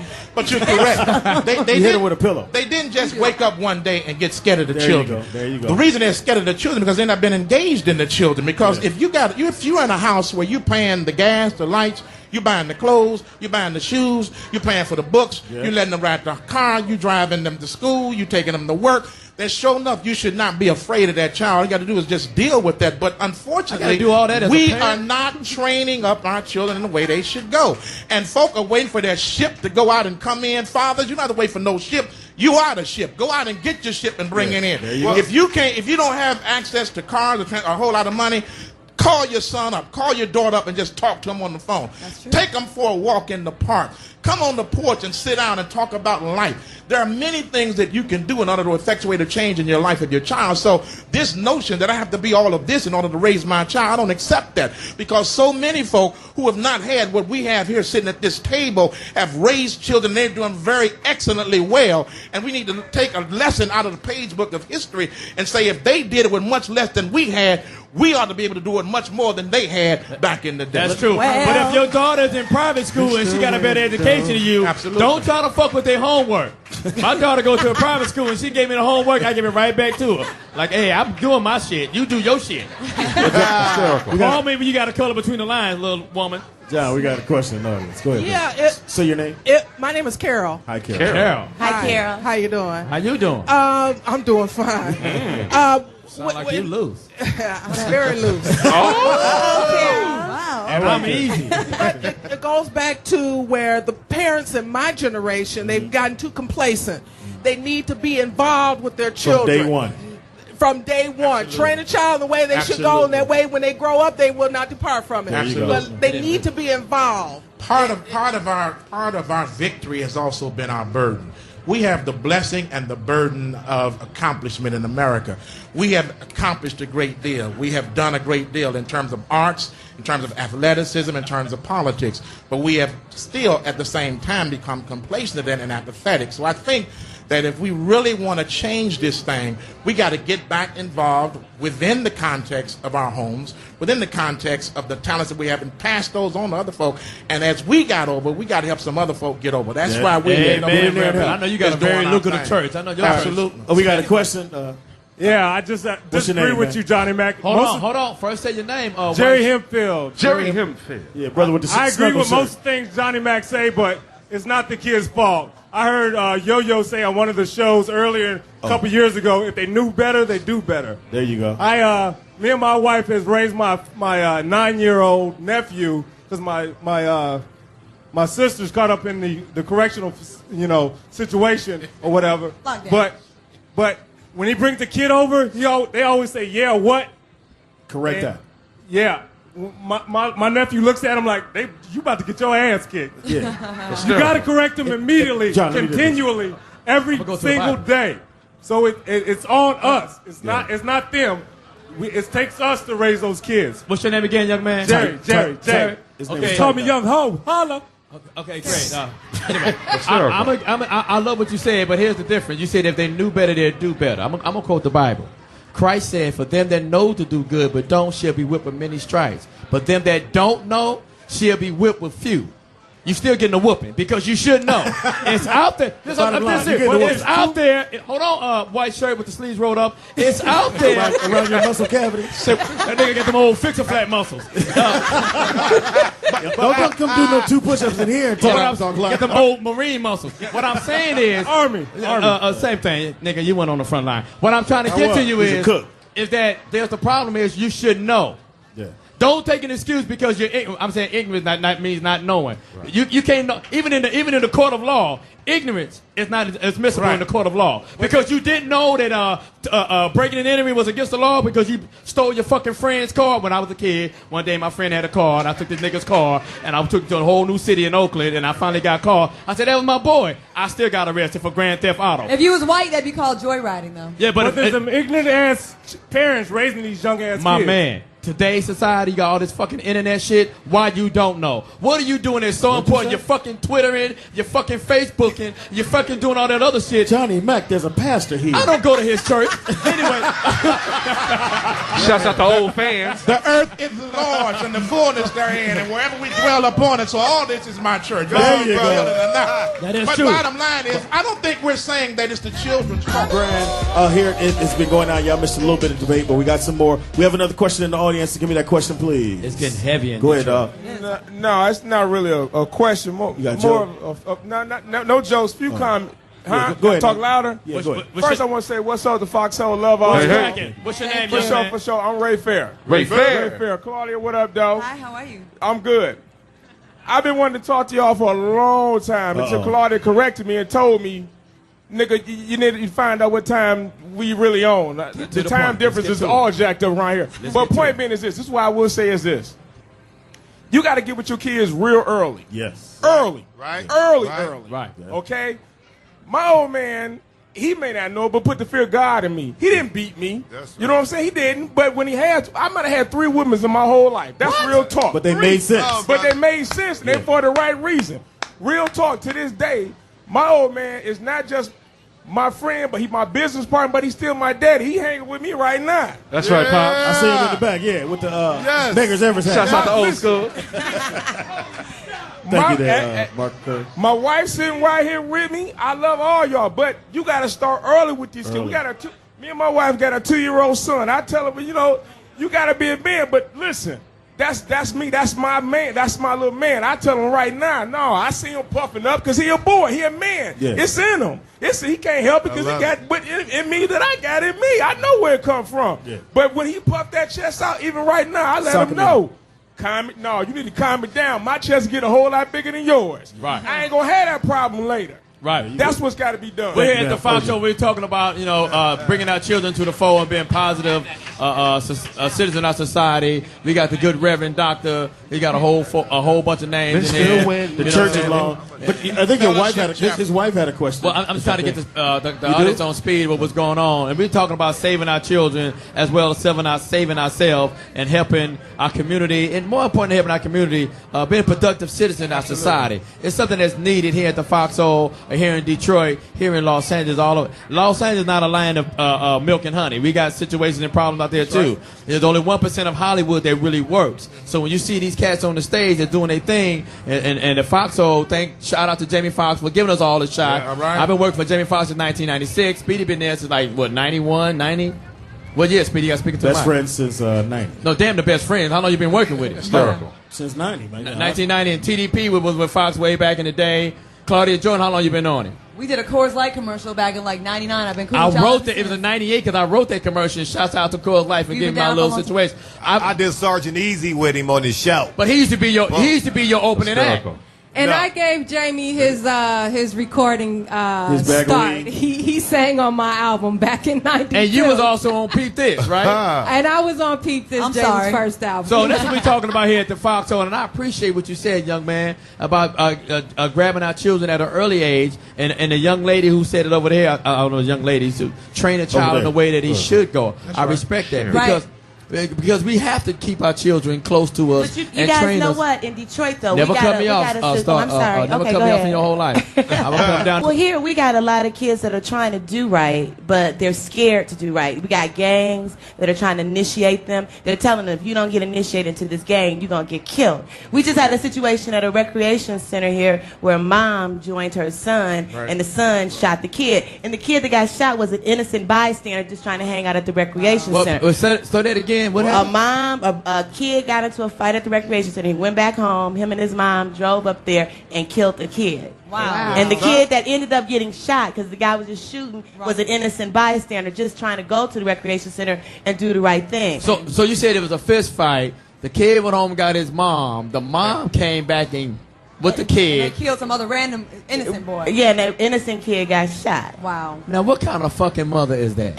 I want to go back to what the brother in the audience said. Hold on, let's address that right there. Well, clearly not a good one. Let's just address that. I mean, it's... Well, I think here we go. We all have these isolated problems, but again, it comes down to where can these little youngsters go? And, he said the NAACP, where can they go? They go to the church. The mothers and the fathers ain't going to raise them because they gangsters too. So it's up to the kids just to see a little greener pastures. See, like old boy was saying here, like, we got to keep the kids close. I don't know. I mean, I think this is a fact. I thought everybody knows this, but the first 2 years are the most impressionable years of a kid's life. So if the mother's out in the clubs with her friends and not really paying attention, the daddy's gone, the mother's not reading to that kid. Actually, you should be reading to your stomach while you're pregnant and caring. Your kid is not going to get what he needs in the first couple of years. He's going to be detached to you. You cannot reel that kid in when he's 9, 10, 11, 12 years old, puffing his chest out like that. You got to get him when they're still in diapers. That's true. But see, one of the things that has to happen is that all of us need to come together. When you talk about where the kids go, they need to go to the church, they need to go to the school, they need to go with their mamas, they need to go to recreational centers. It's not either or, it's all of us. Now, the incident that she just talked about is something that happened in Detroit. You could take that same situation, put it in Chicago, put it in L.A., put it in Atlanta, put it in Birmingham. We have a problem. It's a spiritual, economic, social problem. And until we come together and address it collectively in a structured manner, we're going to have the problem. And I'm simply saying that's why we need an urban strategy. Do you know how many folk, young people, have listened to us for the last 30 minutes? We have impacted somebody out there. That's listening to me. Speak on it. And I'm simply saying that that's the way in which you can reach people. We have to reach them where they are. We have to take it to where they are, and then maybe they'll come to where we need to take them. So as opposed to trying to deal with individual isolated situations, let's deal with a collective program and structure and analysis that brings us all together. Let's link up together. Let's link what you do with the church. Let's link what the church does with the NAACP. Let's link that with our political leadership. Let's link that with the gangs and the folk that's really trying to do something with the young people that's scared and they got nowhere to go. Unless we link it, then it's not going to be connected. And so I think it's Reverend Dr. Hey, man, I'm enjoying you, Reverend. I'm enjoying you too, but I got to go because I got another thing to do. I'm glad you got to go because your shirt wasn't even real. But I want to thank the Foxxhole for coming into Detroit. I want to thank you for giving us the time to deal with our city. Please come back. I'm running for chairman of the National Board of the NAACP. Because I want to bring about a change and do some of the things that we're talking about doing right here on the Foxxhole. And I hope we can come back again and talk about where we need to go for the next 100 years. We've been successful the last 100 years. Politically, socially, we've been successful. We got a black president now. Success. That's the question now is what we're going to do for success for the next 100 years. And it's important to be successful, but more important than being successful is to be significant. Let's go out and be successful. Reverend Dr. Wendell Anthony. We got one last question. I know he got some strong lungs. I'll tell you that. I'm scared to ask one more question. We might be here another hour. No, it's okay. I don't mind being here for another hour. Yeah, he got to go to raise his offering. Yeah, go ahead. The building fund ain't been collected right now. All right, my name is DJ King, and you know, I'm thinking about the youngest person in here. Truthfully, to be honest, I think it comes to personal responsibility. I went to college, graduated from Ferris State for music industry management, and I didn't have a job as soon as I came out. I got out here. The only reason why I'm here today is because I get on my ass and I hustle. So I believe it's personal responsibility because I go to East Side, Rosa Sharon, and I go there and tutor. I work 2 and 3 jobs, Comcast and Guardian Alarm. That's right. So I believe it comes to personal responsibility, not just our parents and all, because, I mean, a lot of the niggas that I hang with smoke weed and don't do the same shit I did. And I've been around the block, so I know what it's about. But not everybody think like me, so it's like it's personal responsibility. A lot of y'all may not even have kids or anything, but the shit that you do, I promise you, somebody is watching. Somebody younger is watching. So I believe it comes down to personal responsibility and our parents. So where do you and think, ourselves. So I respect that. I salute you. And what do you think? Where do you think you said you have peers that sit around and smoke weed, and you're not doing that? So what do you think is different about you? Like why you became that way? Was it your parents? Was it someone in your community? Was it? Actually, truth be told, I come from a broken home. I've been away from. I have an older brother that's 5 years older than me. I've been away from him more years in my life than I have been with him. I can't get along with my mother for nothing, and my father wasn't in the picture. Some people just got it together. Some people don't. I don't care how much you put it to them to get it in their head, get an education. I mean, because they teach you all that education shit all day. Like I said, I graduated from college, and there's no job out here waiting for you. So, I mean, sometimes it's in people's heads. Some people just got their screws together. Some people don't. But like I said, it's personal responsibility because I promise you somebody is watching. And I make time to go to my church and tutor because them little kids, believe it or not, somehow I became a role model to them. So all that drug dealing, all that other bullshit I was doing, that shit stopped. Right. Because I got to get my shit together. I got to set a better example somehow, somewhere. Come on, y'all. Give EJ some love. Give it up. Detroit's own. Now, we ain't got no job for you, but thank you for the... We got an internship. Yeah, you get your intern off. Hey, I appreciate what the young man said. I appreciate the determination and the fortitude that he had. And I like to say to all the youth in America, it's up to you. Right. Ain't you tired of being broke? Get it together. Ain't you tired of living in your fucking mother's house? Ain't you tired of going to jail? Ain't you... Shit, Claudia. kind of hit him below the belt with that one. I was giving a positive speak. You just talked about my goddamn. No, I wasn't saying it to you, Johnny. But as the young DJ, young man said, it's a personal response. Ain't you tired? I got sick and tired of being broke, going back. All the money that I accumulated from my pharmaceutical sales that was being sold through a plastic bag, I got tired of spending all that fucking money getting me in and out of the fucking court system. I just got tired. I just got sick and tired. We could look at 1,000. I know we got to go to break. We could find 1,000 excuses We can find a million excuses why he didn't do, why she didn't do. Oh, little Johnny didn't help me. But the bottom line, at the end of the day, you're fucking broke. You're fucking disenfranchised, and you're fucking without all your other friends. Like I have a daughter to go to private school. They having a great time. You said that already. Never disrespect my daughter's speech. All them other kids having a great. Look at you, young ladies and gentlemen up in here. Y'all having a great time. You know how hard it is to be out there on the fucking corner in this fucking cold weather trying to do the wrong thing. Let's do the right thing, and everybody is doing the right thing. Let's help the next person All right, we do gotta, the right we gotta thing. get out of here. Now, don't forget, Chicago. If you're listening, which you should be listening, we will be in Chicago November 20th. It's going to be off the chain. The next day, we fly all the way to St. Louis. We're doing that. Detroit City has set the bar very hard, very high right now. I respect Detroit. You guys were Detroit is my fantastic. favorite. I love Detroit now. We're going to take a quick break and come back, and we're going to end it right here, but we're going to take a quick break and come right back, and I want to say Godspeed all the people in Detroit. You guys are really wonderful. I'm looking at a young lady who keep looking at me, and I hope we get down later on, but we're going to take a quick break Jeez, and Johnny. come right back. I'm just trying to tell my He got a life condom story. in his wallet. I saw it. Yo, we're the Foxxhole. We're the Foxxhole, and that song you're listening to right now is my man Tim Grand. That's K-John's song. K-John. We got K-John live in the audience, and he's gonna sing live right now to let you know it ain't no fucking auto tune. That's so right. K-John, take the shades off and do What's what up, you gotta Detroit? do, man. How y'all doing? What's up? Sing it. Detroit song. Sometimes it feels like everything is passing me by. Every now and then it feels like, my ship has gone its own way. Keep going, but I gotta be strong. Gotta hold on. It won't be too long. Come on, y'all, sing along with me. Come on. Sing. Now the tide is coming in. I see the waves flowing out there on the ocean. I know my ship is coming in. Keep going. And just past the horizon, and right where the sky ends. 'Cause out there on the ocean, I know my ship is coming in. So don't leave me again. I've been waiting too long for this moment. My ship has finally come. Give it up for my man 10 grand. K-John. K-John, that nigga was Straight out of stoned. deep. My man. Detroit, I want to thank y'all because you know what? Y'all made that song #1 6 weeks in a row, Urban AC Radio, y'all. Shout out to Detroit, yeah. Big on. All right. So are you, do you play any instruments, write, produce, what? You know, on this particular album, I did 90% of the production, 100% of the writing.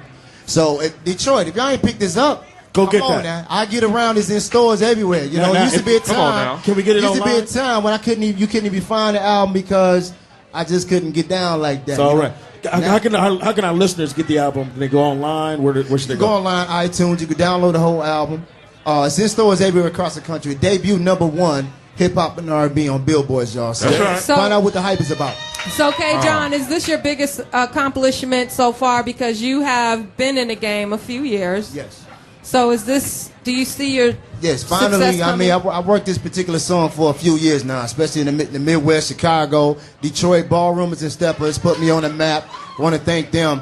But now it's the #1 song across the country. It's something that, you know, that I always have. So I really, it's a blessing. It's the greatest feeling in the world. So is the album out, you said? The album is out. You can get it everywhere. Every outlet, you know, Walmart, Kmart, Target. Did you tell me that iTunes. Fox sung this song in Chicago? What did you say? I hear that Jamie Foxx sung this song to his sister for a birthday or something like that. Right.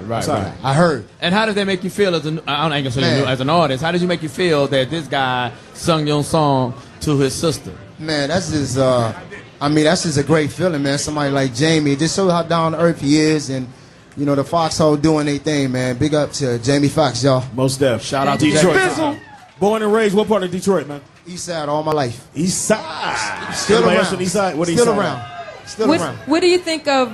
Did you use any auto tune on the album, or what do you think of artists who do use auto tune? Do it sound like I did auto tune just then? No, sweetheart. that was jamming. You got a beautiful voice, but I'm noticing people like Mary J. Blige are using the auto tune, and she doesn't need it either. That's you know what, and that's a great thing. I understand where you're going with that. Like they say, hip hop would been gone a long time ago. You know, I'm noticing now auto tuning is something that's just marketable. You know, it's marketable. Mary J. got it. You got Lil Wayne. You got Drake, and you got R&B. R. Kelly got a auto tune song out right now on the radio. So, I mean, it's coming out on Kindergarten Records. It may not be going over. Let me ask you this, because you know you're the #1 song in Detroit right now. Yeah. How is your groupie status? Has it risen to an all-time high? Are they hanging out outside? Let me tell you, when you go to a concert, man, I've been fortunate to be on tour, open up for Charlie Wilson, Joe Genuine, the whole nine, Babyface.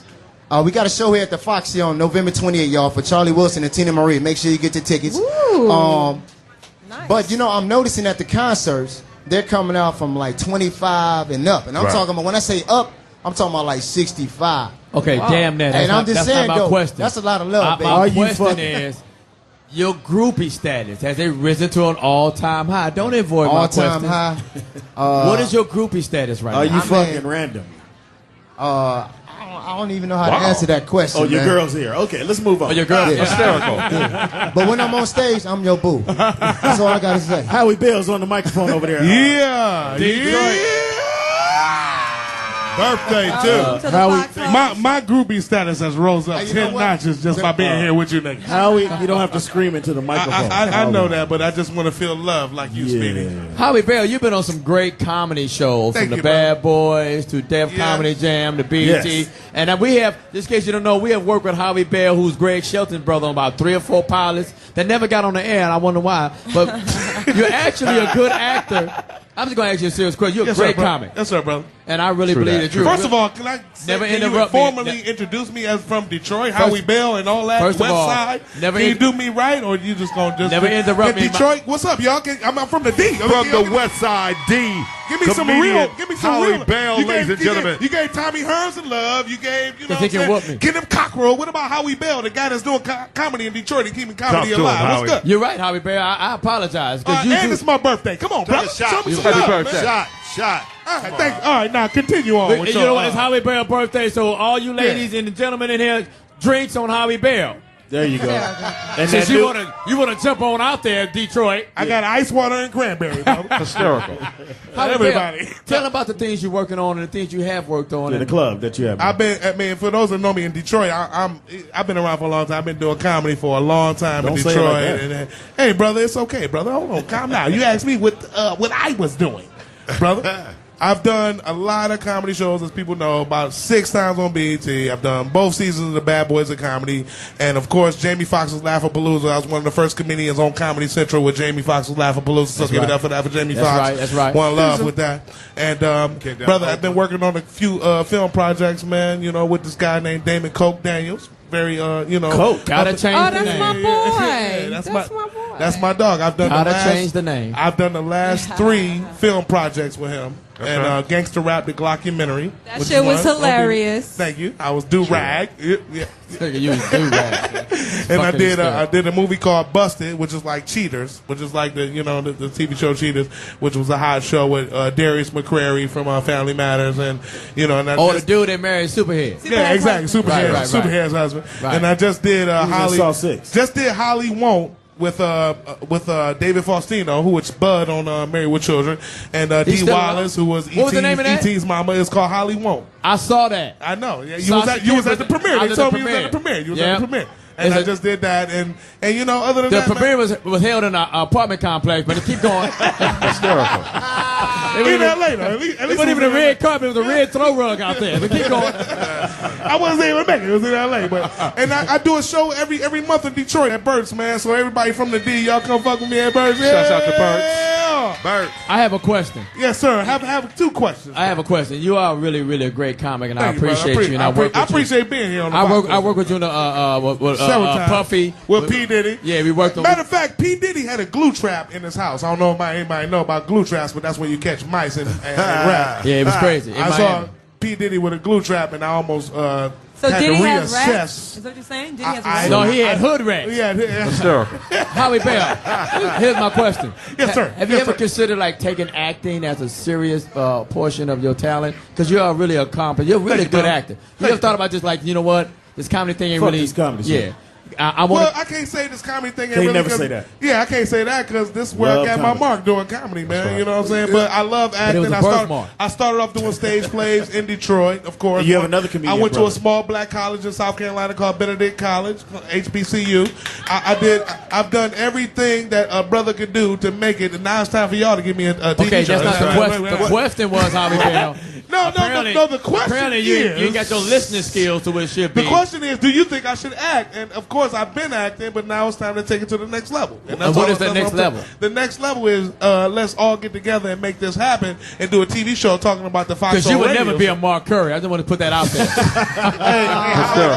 And that's my boy right there. What clubs do they have in Detroit? Because I want to play Detroit. What clubs can I play, man? You know what? You can play my club, brother, and I do a show, like I said. When is that? Every month at Burt's, man, Warehouse Theater in Detroit in the Eastern Market. You can play my club. I'm coming down next month. I'll bring you personally, dog, and I got you. Oh, so I can't do the club? I got you. You can come do my Thanksgiving show, which is the day before Thanksgiving on the Wednesday. Let's do that. I'll be there. Detroit, what's up, y'all? Y'all ain't gonna show me love? Let's do the show. Howie, what's up? Do my show, man. Howie, you gotta My listen. show. Jalen Rose. I don't care about no other comedy clubs here. I don't care about that because they don't book me. Howie. So it's mainstream comedy clubs here in Detroit. No, don't tap me. Don't tap me. Don't touch my show. Some people say you make your own shirts. Is that true? I do make. I made this. I put the pleats in this collar right here. Howie, you gotta listen. I bought this in Highland Park, brother. Go ahead, Speedy. Speedy have a question for you. I'm sorry, bro. Can I do the This show? nigga act like he already famous. Yeah, man. Speedy like my woman. That's all. That's why he want to talk to me. It's okay. Go ahead, Speedy. Can I do the show? What Howie? you got, Are big we girls real? too? This is the Foxxhole station. What's going on? Everybody quiet. Old girl next to me Can with I the sew do in the show, weave. Howie Bell? Talking about Detroit earlier downtown, Tony Brown. I got his back that was right a great now. What joke. you doing? That was a great joke. Every So time you weird. turn over on the pillow, your weave fall out. What's going on? That's a great joke. I see why you didn't You in the D right now. Come on now. West side, east side, where you at, Detroit? Y'all better represent. Don't let nobody come to Detroit and try to talk about y'all city. Howie. We tired of that. We tired of people coming to Howie. Detroit. First of all, we came to show Detroit love. So We why- love Detroit. Yeah, we brought. We Big did, up Detroit. We did shit for your foundation. We I giving know, charity away, hey, and you hey, fucking hey, it up, hey, and we you're fucking appreciate it all that. up.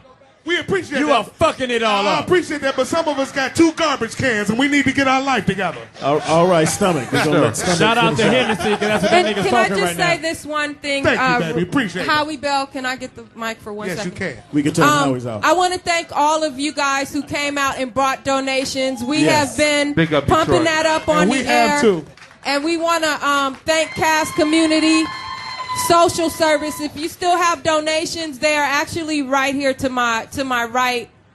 To the back there There's with a the boxing bin, thing, right? and they'll give you a receipt. And we thank you so much Yes. for donating some items for those who really need it. Thank you, Detroit. Howie's gonna donate that shirt. And I like to say, this morning on the radio show, we gave Detroit a lot of love. And before I got out here, I've been twittering about making donations and really doing our part because I really had a lot of fun here, and I got a lot of love for Detroit. So y'all are the best audience so far. Ain't nobody scared of Howie Bell. No offense, but Detroit is going through a lot. This the Howard. recession. Hold on, let me just say this. Give me 2 seconds. You should Let me- listen more because let me I just- never said anything negative Well, about let me Detroit. just say So this. I'll be damned if someone will come in here and be inaccurate about my intentions with Detroit because you guys have been Okay. great to me. All right, well, let me So, say, you know, that's all. let me say this, Shiancé.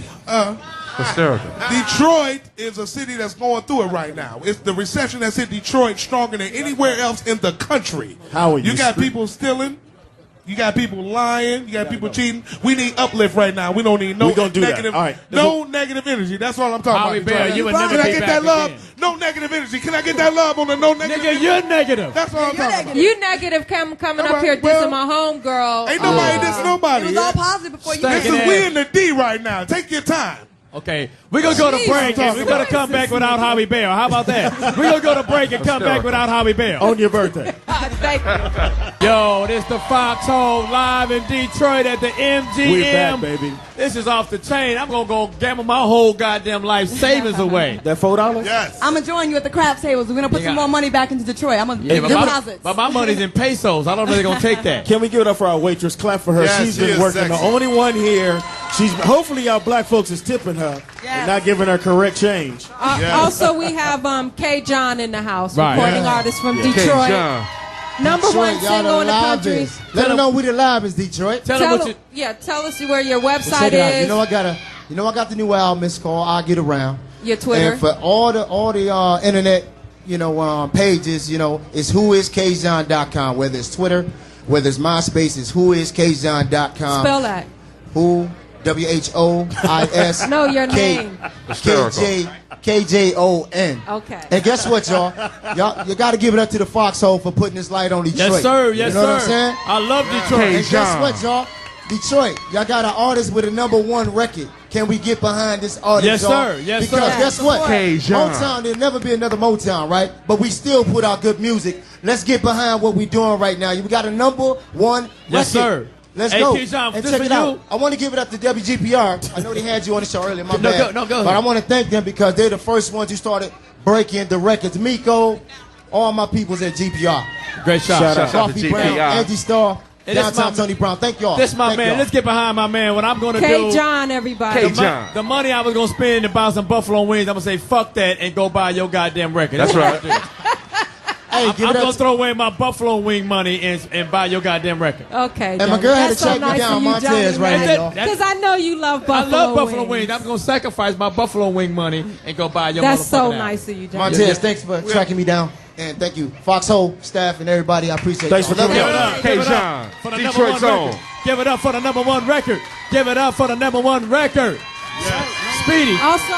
Also want to thank Cast Community Social Services for those out there listening in the radio land. If you want to donate and help the people of Detroit, this organization offers services for those in need. So that's CASS, Community Social Services, and we want to thank them today. And even after today, if you want to go give some stuff, go there, and you can still give some stuff for people that need it. Chicago, we will be live in your city. Titty, wow. What am I thinking about? In your city, in your fucking town. November 20th, we'll be live there, and then we go to St. Louis the next day. So both cities, be ready. Like I said, Detroit has set the bar very, very, very high. Very high. Very high. Yeah, very high. And And also in the house, we got to make sure we got my man, shout out, my man downtown Tony Brown. One Come of on the now. funniest brothers out here. A true legend right here, baby. When I came here to do a show, I went over. They said you got to go to Miss B's kitchen, and he was hosting there, and I saw him doing it. I said, "Nigga, fuck." I know. And I went up and ripped, but my man, funny as all outdoors. Downtown Tony Brown, y'all say Give him a something. big hand, guys. Come on, Detroit, your own. Talk to him, T. A living legend, a comedy legend. Is my microphone on? Yes. Okay. We got you. I would like to know how come it's like maybe 5 toys out there and Yeah, you're right. a couple of blankets. Come on, man. I thought you had to pay something to get in here. There you like go. Some gifts or something. Right.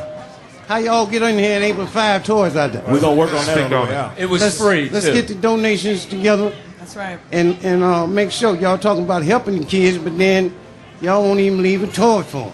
So Just so you know, let's we get shipped something out a of here. couple of boxes of stuff Right. to Cast too today. So we want to encourage you to continue to support that organization. yes, because our kids need some help, man. And like one of the people was saying, taking care of your kids, start early. That's right. I mean, very early. Whoop their butts while they're very little. Do not wait. I mean, it's not a bad idea when a doctor reach over there and slap him, you reach over and slap him too. Get you one in. That way, you know he ain't playing and you ain't playing. That's right. Because it done got ridiculous with these kids. Any school teachers sitting in there? School Anybody? teachers. School teachers. Uh-oh, there we go. We got two. Give them a hand, y'all. Give them Yeah, some school teachers' teachers. hand. Y'all need to get paid more. Y'all need to Most get paid. underpaid and most valued in the community. That's you a are. tough My job. brother's a teacher as well, so I know your struggles. Tell me a little bit about your history, Tony, in the game. Yeah. You've been in the game a long time, representing the D. I mean, I met you really, really long time ago. I don't know how long, but tell me a little bit about your history in the game. Well, you know what? I mean, everybody knows. I've been around a long time. Beast Comedy Kitchen was, what can I say? That was an icon for the city of Detroit. Legendary. Unfortunately, it's closed. And now comedy is just wherever you can stop and do it, then that's comedy. So as far as my history, well, you name it, I've done it. I've been there, and that's it. Hey, I have a question. Hey, Tony, it's good to see you again. I remember you doing a bit one time, and it was somebody got, unfortunately, lost their life in front of getting a pastrami sandwich at 2 a.m. And you did a whole routine about how crazy it was just to get a sandwich at 2 a.m. And I wanted to ask you, given your level of skill, and a lot of comics talk about comics who hit, who didn't hit, and where they landed, where were you in that mix when, like, T.B. Hearn, remember the other big head boy from D.C. was hot? I hate that nigga. Martin? Carpenter. T.K. Carpenter. Yeah, all that. Because you were in that mix, too, of getting auditions, getting looked at. What happened? Where did you hit your wall? Because my wall hit at warm-up. Well, so where was your wall? What happened? There's so many stories out there about you. He's still going. I mean, I'm still climbing them walls. That's you know right. what I mean? Right, but there was a time when you kept walking right into that wall as an artist. So I mean, let's clarify this now, because everybody talks about you, and you were on this, you were on that. You know how you lived. Comics know what you did. So tell them. I mean, where you going? You talk like you've seen the wall before. Oh yeah, Tony, I've seen the wall, I brother. don't remember walking into no bricks. Now, is that what you're saying? Yeah, I'm talking about the hard knocks that you've experienced, just like all of us. I've lived, man. I've been married twice. Now that's enough right there. That's enough right there. That's enough wall for any man. That's right. Michigan, the laws in Michigan, you do not want no divorces. I don't care what's going on in your house. What happens? Well, you better hang with them, man. I don't care what done went wrong. Is it worse in California? Because in California they get half. Well, they get 3/4. Yeah. Okay? Whoa. At least that's what they got from me. Mr. Tony, they was really hard. Where do you draw a lot of inspiration for your comedy? Just living, baby, every day, you know, and seeing what I see, you know. Like he was saying that about somebody getting killed, getting a pastrami sandwich at 2 in the morning. I don't think that kind of hunger even exists with me. I ain't finna stop nowhere and get no sandwich at 2 in the morning. At times it's too hard. In some areas, you really don't want to do that. Like stopping at the gas station at 2 in the morning and fill your tank up. You mean to tell me wherever you live, 50 cents worth of gas can't get you home? Thank you. You stand there putting over $5 worth of gas in the car. By that time, you don't woke up all the beggars. They can hit zombies. Zombies. Call them what you want. They all want 50 cents. Y'all know who I'm talking about. Let me ask you something now. A lot of people, before I came to Detroit, I heard a lot of negative things about Detroit, and we've gotten nothing but love since we've been here. Tell us some positive things about Detroit that the people in America can hear and be hip to. Amen. It's a lot of positive things in Detroit. But you got to experience them yourself. I can't sit there and tell you what's positive because I don't know. I've had positive things 1 minute, then I've had negative things come back to back. So you just have to live here. You can't do it in one day and say you know Detroit. Well, the women here are off the chain. All those sexy ladies that sleep with the fan on. Our women are certainly.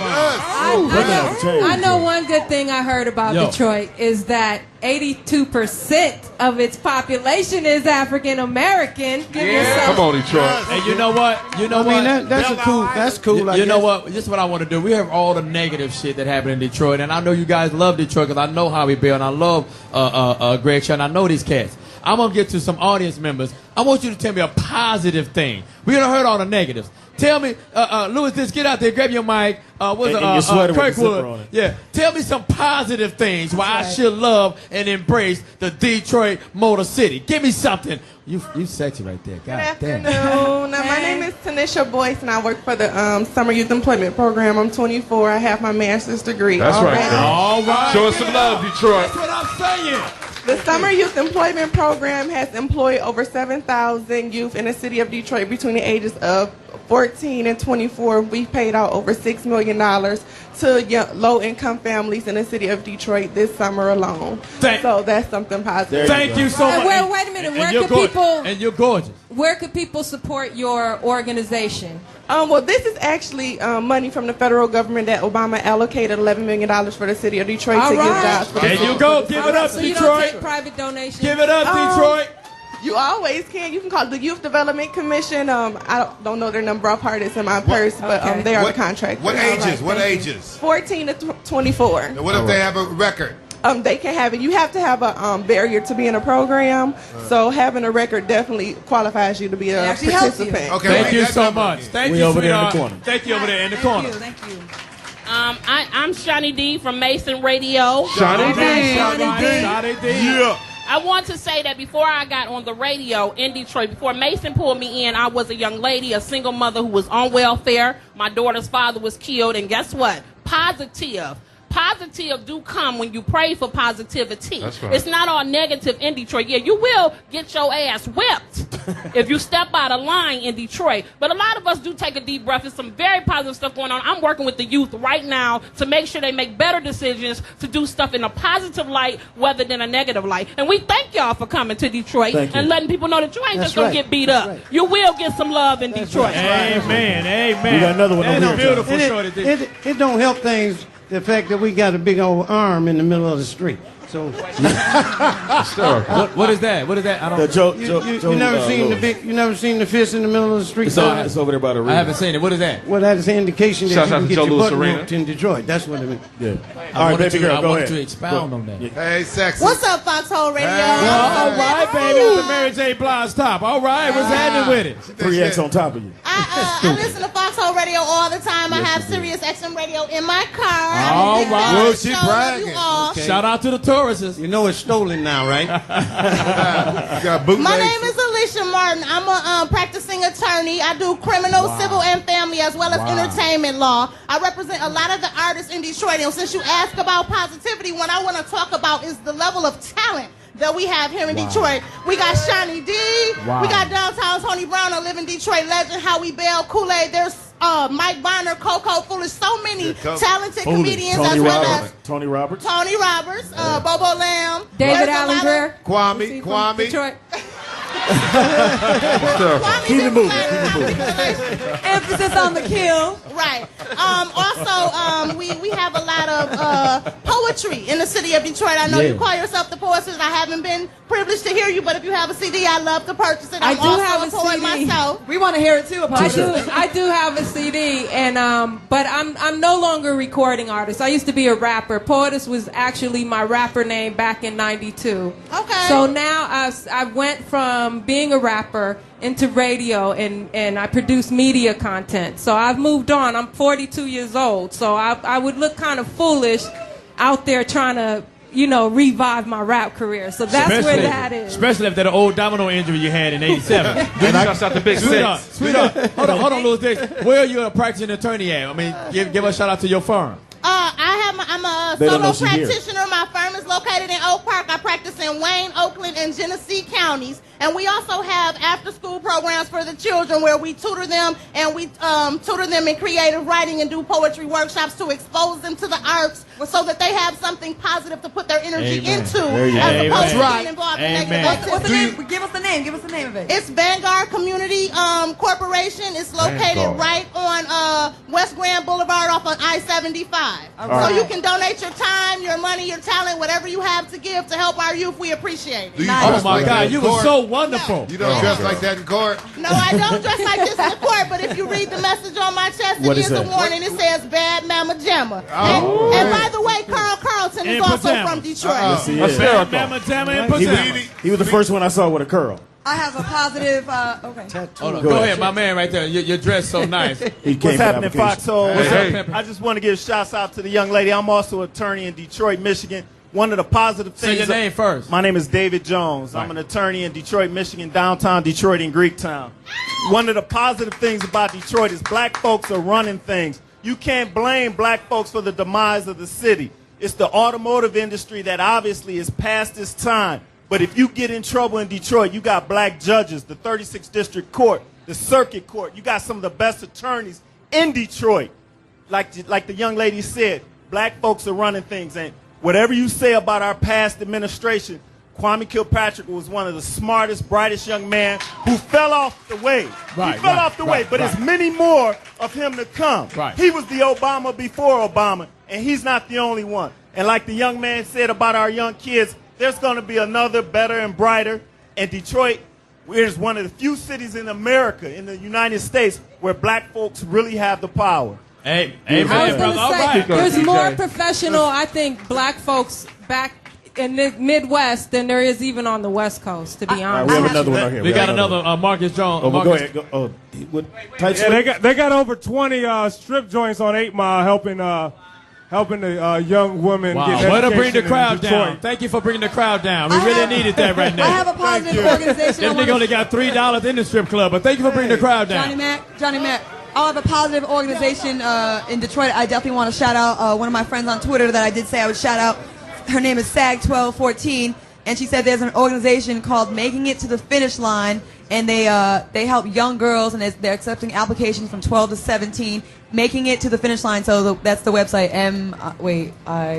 ITFFL.org, and they are there to help young girls in the community. So I want to shout that out. Yes, ma'am. Thank you for that, Claudia. What's your name, baby? My name is Sharon Chisholm. That's Greg Shelton. I'm the mom of Greg Shelton. Hey, How we doing? go, girl. Yes. Who I love I would dearly. like to say I am born, raised, grown here in Detroit, Michigan. I'm a nurse. Amen. I had the Warren Foundation for Diabetes Research. Amen. I am very proud of my 2 children. That's right. I have raised 2 wonderful young men and a black daughter who is a child psychologist. Wow. So there is a lot of positive things going on in Detroit. I love Detroit. I will never move from Detroit. And I know that all Detroiters are here with love and respect. That's right. And you know what I love about Miss Chisholm? This is what I love about Miss Chisholm, Greg Shelton mom. She always asks about me.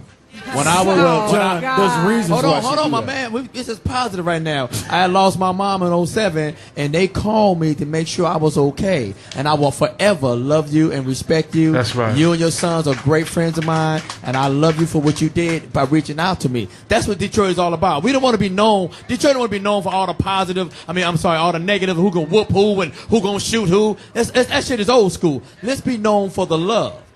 Right here. Because Christ said, from love and kindness have I drawn thee. What page is that on? He don't know. Go ahead, dog. Way to kill the moment. Thank What's you up, Foxxhole? I listen every week, man. Thank you, man. Speedy's Comedy Corner Thank every you, week. boy. Hey, I just want to say we got a hell of a football team. Hysterical. What's your name, young man? What's your name? What's your name, young man? Shouts out to the 4th quarter. What's your name? Ben Edwards. Because you can try for the Detroit Lions right now. Trust me. We heard they lost in practice. The nigga lost inter-squad games, nigga. Any more positive things that we can say about the beautiful Over city? there. The nigga with the Detroit shirt on. You gotta be positive.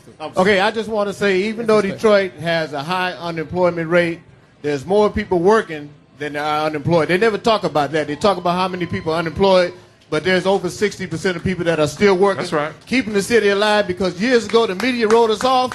When the white flight took place, they said the last person out of Detroit turned the lights off. Guess what? The fucking lights are still on. That's right. That's what I'm talking about. Let's be known for love.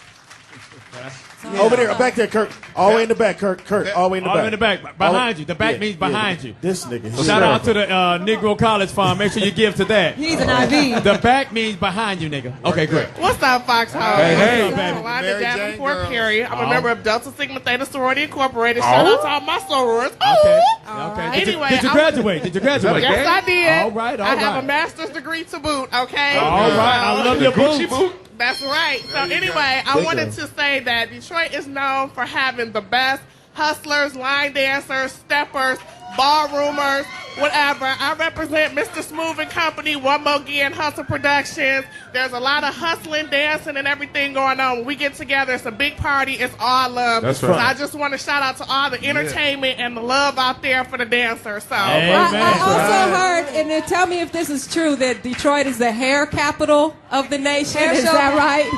Shouts out to the birdcage in the hair. Okay. We got my young man right here. Stand up. All right, my name is Joseph Hunter. As I mentioned a little while ago, I'm a school teacher. That's right. And, we talked a lot about the youth earlier. And when the Reverend was on. Now, every single year in Detroit Public Schools, we have a number of students that get millions of dollars in scholarships. So there's a lot of positive things going on in the school system. So that's something we need to uplift and keep going. That's right. Because all the youth are not doing bad. That's a lot of them are doing real good. That's right. I mean, the school I teach at, last year we had at least 5 students that won the Gates Millennium Scholarship. Tell me what that is. The Gates Millennium Scholarship comes from Bill Gates Foundation that he put together, and it's a nationwide competition. Wow. Yeah. and their entire college career is paid for, even into graduate school is paid for through that foundation. Right on. So Shout out to Bill we got a Gates. lot going on. So shout out to Bill Gates. He didn't want to adopt a grown man. My nephew got that scholarship. He's at Georgetown University, straight from East Oakland, California. Yes, sir. And he got that Gates scholarship. He's at Georgetown University. Hey, that's what I'm talking about. Go Dalvin. Detroit, that's what I'm talking about, Detroit. And also that makes us after hearing the news here about Prop F. What is Prop F? Prop F is to get more money for the schools in Detroit. So you want to vote yes on Prop F because they're giving more money for the schools and they're thank you, Prop S. Well, you know what? At least I started the conversation, so don't say that. What about Belle Isle Island in the summer? Yeah. What about the Northwest Activity Center? To the young lady over there. Y'all remember that? Lafayette Apartment. Go ahead, I love this young lady with the great comments. Go ahead, young lady. The one thing that Say your name, my baby. name is Shelly. All right. Shelley. The one thing that I do want to say that's positive about Detroit is that we have one of the best radio stations, which is 107.5 with Mason. Yes, I right. heard you guys Shouts on there out to this Mason. morning. That's right. And I say that to say this. Mason tells a story about a different group that's in entertainment and all of their struggles that they went through to get where they are. And a lot of things that we go through, we think, gosh, it's just us. But it's a lot of other people. And he gives a lot of people who are the underdogs, he gives them a chance to get out there, to give their entertainment, just like K. John or whatever, Angie Starr, all of these guys are on there. That's right. And they really do a positive job to give people who are really trying a chance. And we thank him for that. Truly. Shelly, what do you do? You speak so well. What do you do? Actually, I'm an RN at Detroit Receiving Hospital. There you go, baby. That's what I'm saying. I got a little back problem. Shouts out to Q-tips. That's what I'm saying. Now My back is hurt. You see the difference, and I love Detroit. I came down there way back in the day. Back in the day. You see the difference is we talk about all the negative things. Look how enthusiastic we are about the positives. And that's what we want to spread around in the beautiful city of Detroit. The positives. Let's spread the positives. We got another question to a young man in the Make back. sure Speedy Kurt. doesn't spread the other stuff. Yeah, Speedy spread to the children. I'm going to leave a little Caldwell here. Trust me. Yo, we got another question in the back. My man's dad is here. Come on, man. Oh, yeah. He reminds me of my dad. They just won't. They Without won't the go drugs. on. They Without won't the go drugs. on. Come on, young man. My What's your name is Ray Fair. I'm a promoter. I've been around the city for a long time. My son spoke earlier. There he is. That's my baby boy. I just want to say to all the fathers out here, I don't care how you inherit your children because I have 3 I adopted along with the 2 that I birthed. All of them I love regardless. Amen. Stand behind your children when they're up and when they're down. And you don't let nobody tell you nothing negative about your sons or your daughters. Go ahead. You find the positive things that are in them, and you reiterate on them each and every day. And Amen. they will be the things that make you a proud father and mother, whether you birth them or not. I'm done. That's your father. Much respect, Dad. The voice of a gangster. Hey, your father is dressed better than you. How did that happen? Hysterical. Is that your outfit? Oh, he been in your closet, He's huh? not his favorite son. Hey, we got another question from my young man over here. Yeah, what up, though? What's going on, Detroit? Is that Keith Sweat?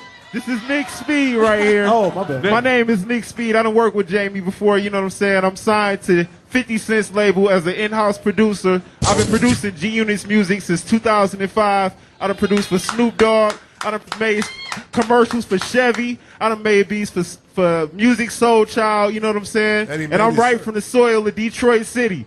So you know what I'm saying?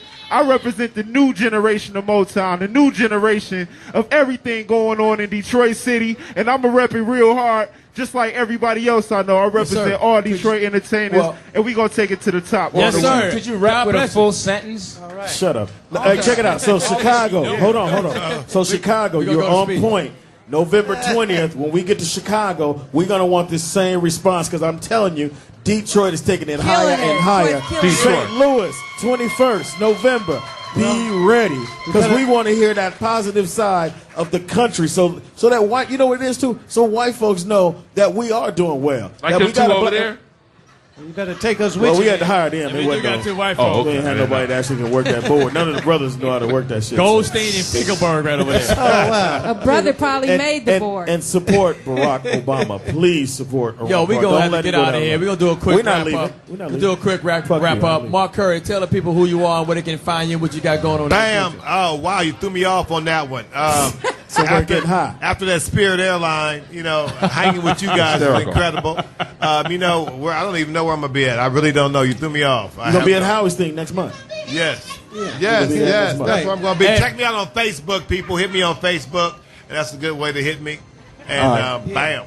All right. And y'all can see me on Jay Leno next month. Tony Brown. You're Jay Leno? Next month. Nice. All right, give it up, y'all. Jay Leno next month. Give it up for that. Come on now. You know how hard it is for a nigga to get on Jay Leno? Detroit Tone. You can find me, nigga. You just got to eat a lot of spaghetti, though. That's all. For sure. Claudia Jordan, tell me where we can find you and what you're doing. I have a relationship show Monday nights right here in the Foxxhole, 7 on the West Coast, 10 on the East. It's called the Claudia Jordan Show, me and my girls. I also will be co-hosting the red carpet of the Soul Train Awards on Tuesday in Atlanta. And I have a new reality show coming to VH1, so check it out. It's going to be crazy. So. All right. Beautiful. Yes, sir. TDP, Mr. 3 Knocks, bitch. 3 Knocks, bitch. Hopefully you catch me at the Detroit Bowling Alley where we can whoop some ass right now. Yeah, we're going to whoop ass today. Detroit Bowling Alley. Foxxhole tour. We doing it. Yeah. We what's great? We can actually bowl. Yeah, I can actually bowl. Love bowling. Downtown. I've never had a job in my life. I spent all my time in recreation centers. I can bowl, play ping pong, shoot pool, a mean game of backgammon. My domino game is legendary. Spades, bid whist. I ain't never had a job. I can do every motherfucking thing that niggas do around the crib. He can even weave sweaters. Look at that sweater he made, ladies and gentlemen. That's about a bitch. That soggy ass sweater you got. You wash that in milk, nigga? That's right. Speedy. Now let me tell y'all who Speedy is, just in case you don't know. Did you cast TDP? No, I did it already. Let me tell you who Speedy is. Speedy is the opening act for Jamie Foxx's last Blame It tour. Baby. Jamie Foxx Unpredictable tour. Yeah. Jamie Foxx is 1990. If y'all ain't never seen Speedy live in person at a comedy circuit, this nigga, I really hate to say it because I don't like Speedy behind the cameras. Speedy is a great comedian. Yeah, baby. Speedy, tell him what you doing when you go down there, Speedy. Yo, make sure you're checking out the show every Wednesday. Speedy's Comedy Corner, 7 on the West, 10 on the East. I got my T-shirts. Every city I'm going to, we'll be selling these T-shirts here. I got my big ass face on the front, but got the whole going to charity. All 8 of his and kids. Also, too, for those who didn't know, I'm on a challenge to lose weight. I got to lose weight by the 18th of December. He has to lose 20 pounds. Yeah. And just to let y'all know, I am voting against Speedy. I am voting for the weight. Yeah, because if Speedy doesn't lose it, we get to split the money. Yeah, it's like, I didn't know it was a split. But the main reason I'm doing it, I thought they told me Johnny Mack get the money and Speedy don't lose the money. The main reason we're doing this is for black men, for your health, because I need to get my weight down. Go get your colon checked. Prostate. Not so much fried food, because that's what's killing us off. If you ain't here to make sure your son is doing the right thing, that's right. You can start now by eating right, lose weight, go run a little bit. Chase him around the house. That's exercise. Don't give a fuck what nobody said. But yeah, and make sure if you're going to get one of my T-shirts, you're helping out a good reason. I got 8 kids. And let's give it up for Speedy, man, trying to lose his weight, because right now Speedy, he's fat as fuck. Machiavelli. And I am broke. Black folks, we got to start taking better care of ourselves. We really do. Somebody said Machiavelli. Poetess, tell them who you are. Where can they find you? You can find me at facebook.com/thepoetess or on Twitter at .com/OGPoetess. And I want to thank Detroit for all the love. Really love the city of Detroit. Thank you so much for coming out today. Thank you. Shout out to Cloud of Smoke Productions. Yeah, and hit me. My MySpace is Speedy is funny. Speedy IZ funny. Impossible. Quit lying. And also too, you can Twitter me. Same address. Speedy is funny. Speedy? Yeah. I love Twitter. Anyway, Louis Dix. Hey, let me shout out to Louis Dix who did a great explain job. who Louis is. Louis Dix did a great job entertaining you. While we were going to commercial. Louis Dix works hard. Underneath his wool sweater, there's a lot of sweat and gray chest hairs. But Louis Dix is a warm up for Hollywood from way back from the Cosby Show, right? Yes. This nigga been doing, and let me tell you about doing warm up. It pays very well. Let me tell you about how I know, because I was working on a TV show called Cuts, and I was a writer, and then Speedy was the warm up, and then they told me what a warm up pays. So for the last 9 episodes, I lied to Speedy and said we weren't having any warm-up, and I took that goddamn check, and that's how I paid for my goddamn daughter's private school. But anyway, wow. Hey, Speedy don't need all that shit. What are you working on? No, you can get the Lou Dix. Oh, I get the Lou Dix. Sorry. Well, she knew I wasn't working on anything. I mean, damn. No, actually, I'm really excited about a TV show that I'm working on, and I'm It's called Dudes That Like Kids. No, I'm gonna be actually honest with you. I'm more excited that my son, we have learned his learning style, because we didn't know how he was learning. What the fuck? Well, saying that we thought he was lazy, then we realized that He just needed extra time to process. What, to put his socks on? If you find out that your child has a certain learning style, it's really important to learn how they learn. Don't tell them they're lazy and all that. So the most prideful thing I have is that my son got 100% on his Latin test, and he buckled down and knocked it out. All right. So did he fuck the teacher? Listen to Louis Dix is why you should give the United Negro College Fund, because nobody understands what the fuck you just said, Louis Dix. But I appreciate you. You had a TV show on the Baby Madness, right? Baby Madness. Discovery You're looking Channel. forward to Discovery Channel. It was on for 2 weeks. That's what you're supposed to promote, nigga. Now, let's talk about that TV no, show. I'm promoting what's close to my heart. Okay. Because you know what? If Give it my up or son you is ain't a gonna make success, it. That's all right. If he's a success, I know he's not going to come back and live with me. Neither your wife. But anyway, and I'm Johnny motherfucking Mack. I got a lot of things in the works. No, I you don't. I actually sold 2 films No, at you Universal. Hold on, Speedy. One is What was your pay to shirt? One is Did I interrupt you? No, I was just trying to get a your joke in. mediocre accolades. Hey. I actually sold 2. Great word, great word. And Mark Curry can testify how hard it is for a black person to sell 2 films to Universal. Could you speak on that, Mark Curry? Yes, it's very difficult for a black man to do anything. So did they good luck give you the to you, sweater? brother. That's great. Hey, Prince Wait a minute, called. First He of wanted all, a sweater. this sweater was $345. They got you. Well, there. can I say something? I went to go They got see. you. Wait, listen up. I went to go see Jamie Foxx perform. I had never seen him perform. It was the greatest show I'd ever seen. The Jamie Blame It has Tour. more energy than I've ever seen in my life. Incredible. I just want to give him that shout out. And if Show you was ain't phenomenal. seen it, if you ain't seen it yet, please go out and see Michael Jackson. Exactly. This is it. That's what I I was saw the gonna motherfucker at the premiere. I walked down the red carpet, but they might be taking no pictures of me because they didn't understand. But I went and saw that. Me, Greg Shelton, Marcus King, and Henry saw Royal it. and Poetess came and saw it. And Louis Dix. Hey, ladies and gentlemen, it's not no sad shit. You ain't gonna be crying. This guy who was arguably, not even an argument, he was the greatest entertainer of all time. You gotta see how hard this young man worked. Shouts He out was to Toaster fucking- Speed. He was Well 50 said. years old and still doing all the moves. The way he reshot the Thriller video and he reshot the Smooth Criminal video. Yes. You gotta. I didn't tell you what it was all because you got good hair. Don't ever interrupt me again. You gotta go see Michael Jackson. This is it. It's an enhancement. And with that thought, this is it, y'all. We appreciate you guys coming out. Detroit. Motors. I'm never Chicago, coming back again. Long Speedy interrupt me. Chicago, you on point. November 20th. St. Louis, you're on point. November 21st. You better represent. Otherwise, we're coming back to Detroit to do it all over shout again. out to Angie Shouts Starr. out to the Black Shout out Bottom. to Tank. Shout out to Mason. Detroit 107.5. Shout out to the DJ that right. came down and did it for free. He did it for free, y'all. Give him some DJ love. Grunt. G-U-R. Y'all hire him. Grunt. Show him some love. Nigga, I can't read, nigga. G-U-R-T. How you spell that? Grunt. Grunt, Gert, whatever the fucking nigga name is. Shout out to my man that came down and did it all for free. Shout out to Jamie Foxx for calling All our in. guests. Jamie Foxx working on a new album. Hey, I love all y'all. I'm going to the club with y'all with this goddamn lavender sweater on. Although it is $345, I'm going to be in your motherfucking club, in your city. Can you bowl in that, Johnny Mac? Hey, I got muscles on this. I can bowl on here. I'm close to the 200 to 210 That's every right. time I bowl. That's right. Speedy, tell them about your bowling skill. I got skills. Bring your money because it's going to get taken. It's going Thank down. you. Wow. Detroit, City. we love you. I'm Embrace giving me. shirts. Embrace me after this. I need to be hugged. I need to be nourished. I need to be milked. Thank you so much. Hysterical.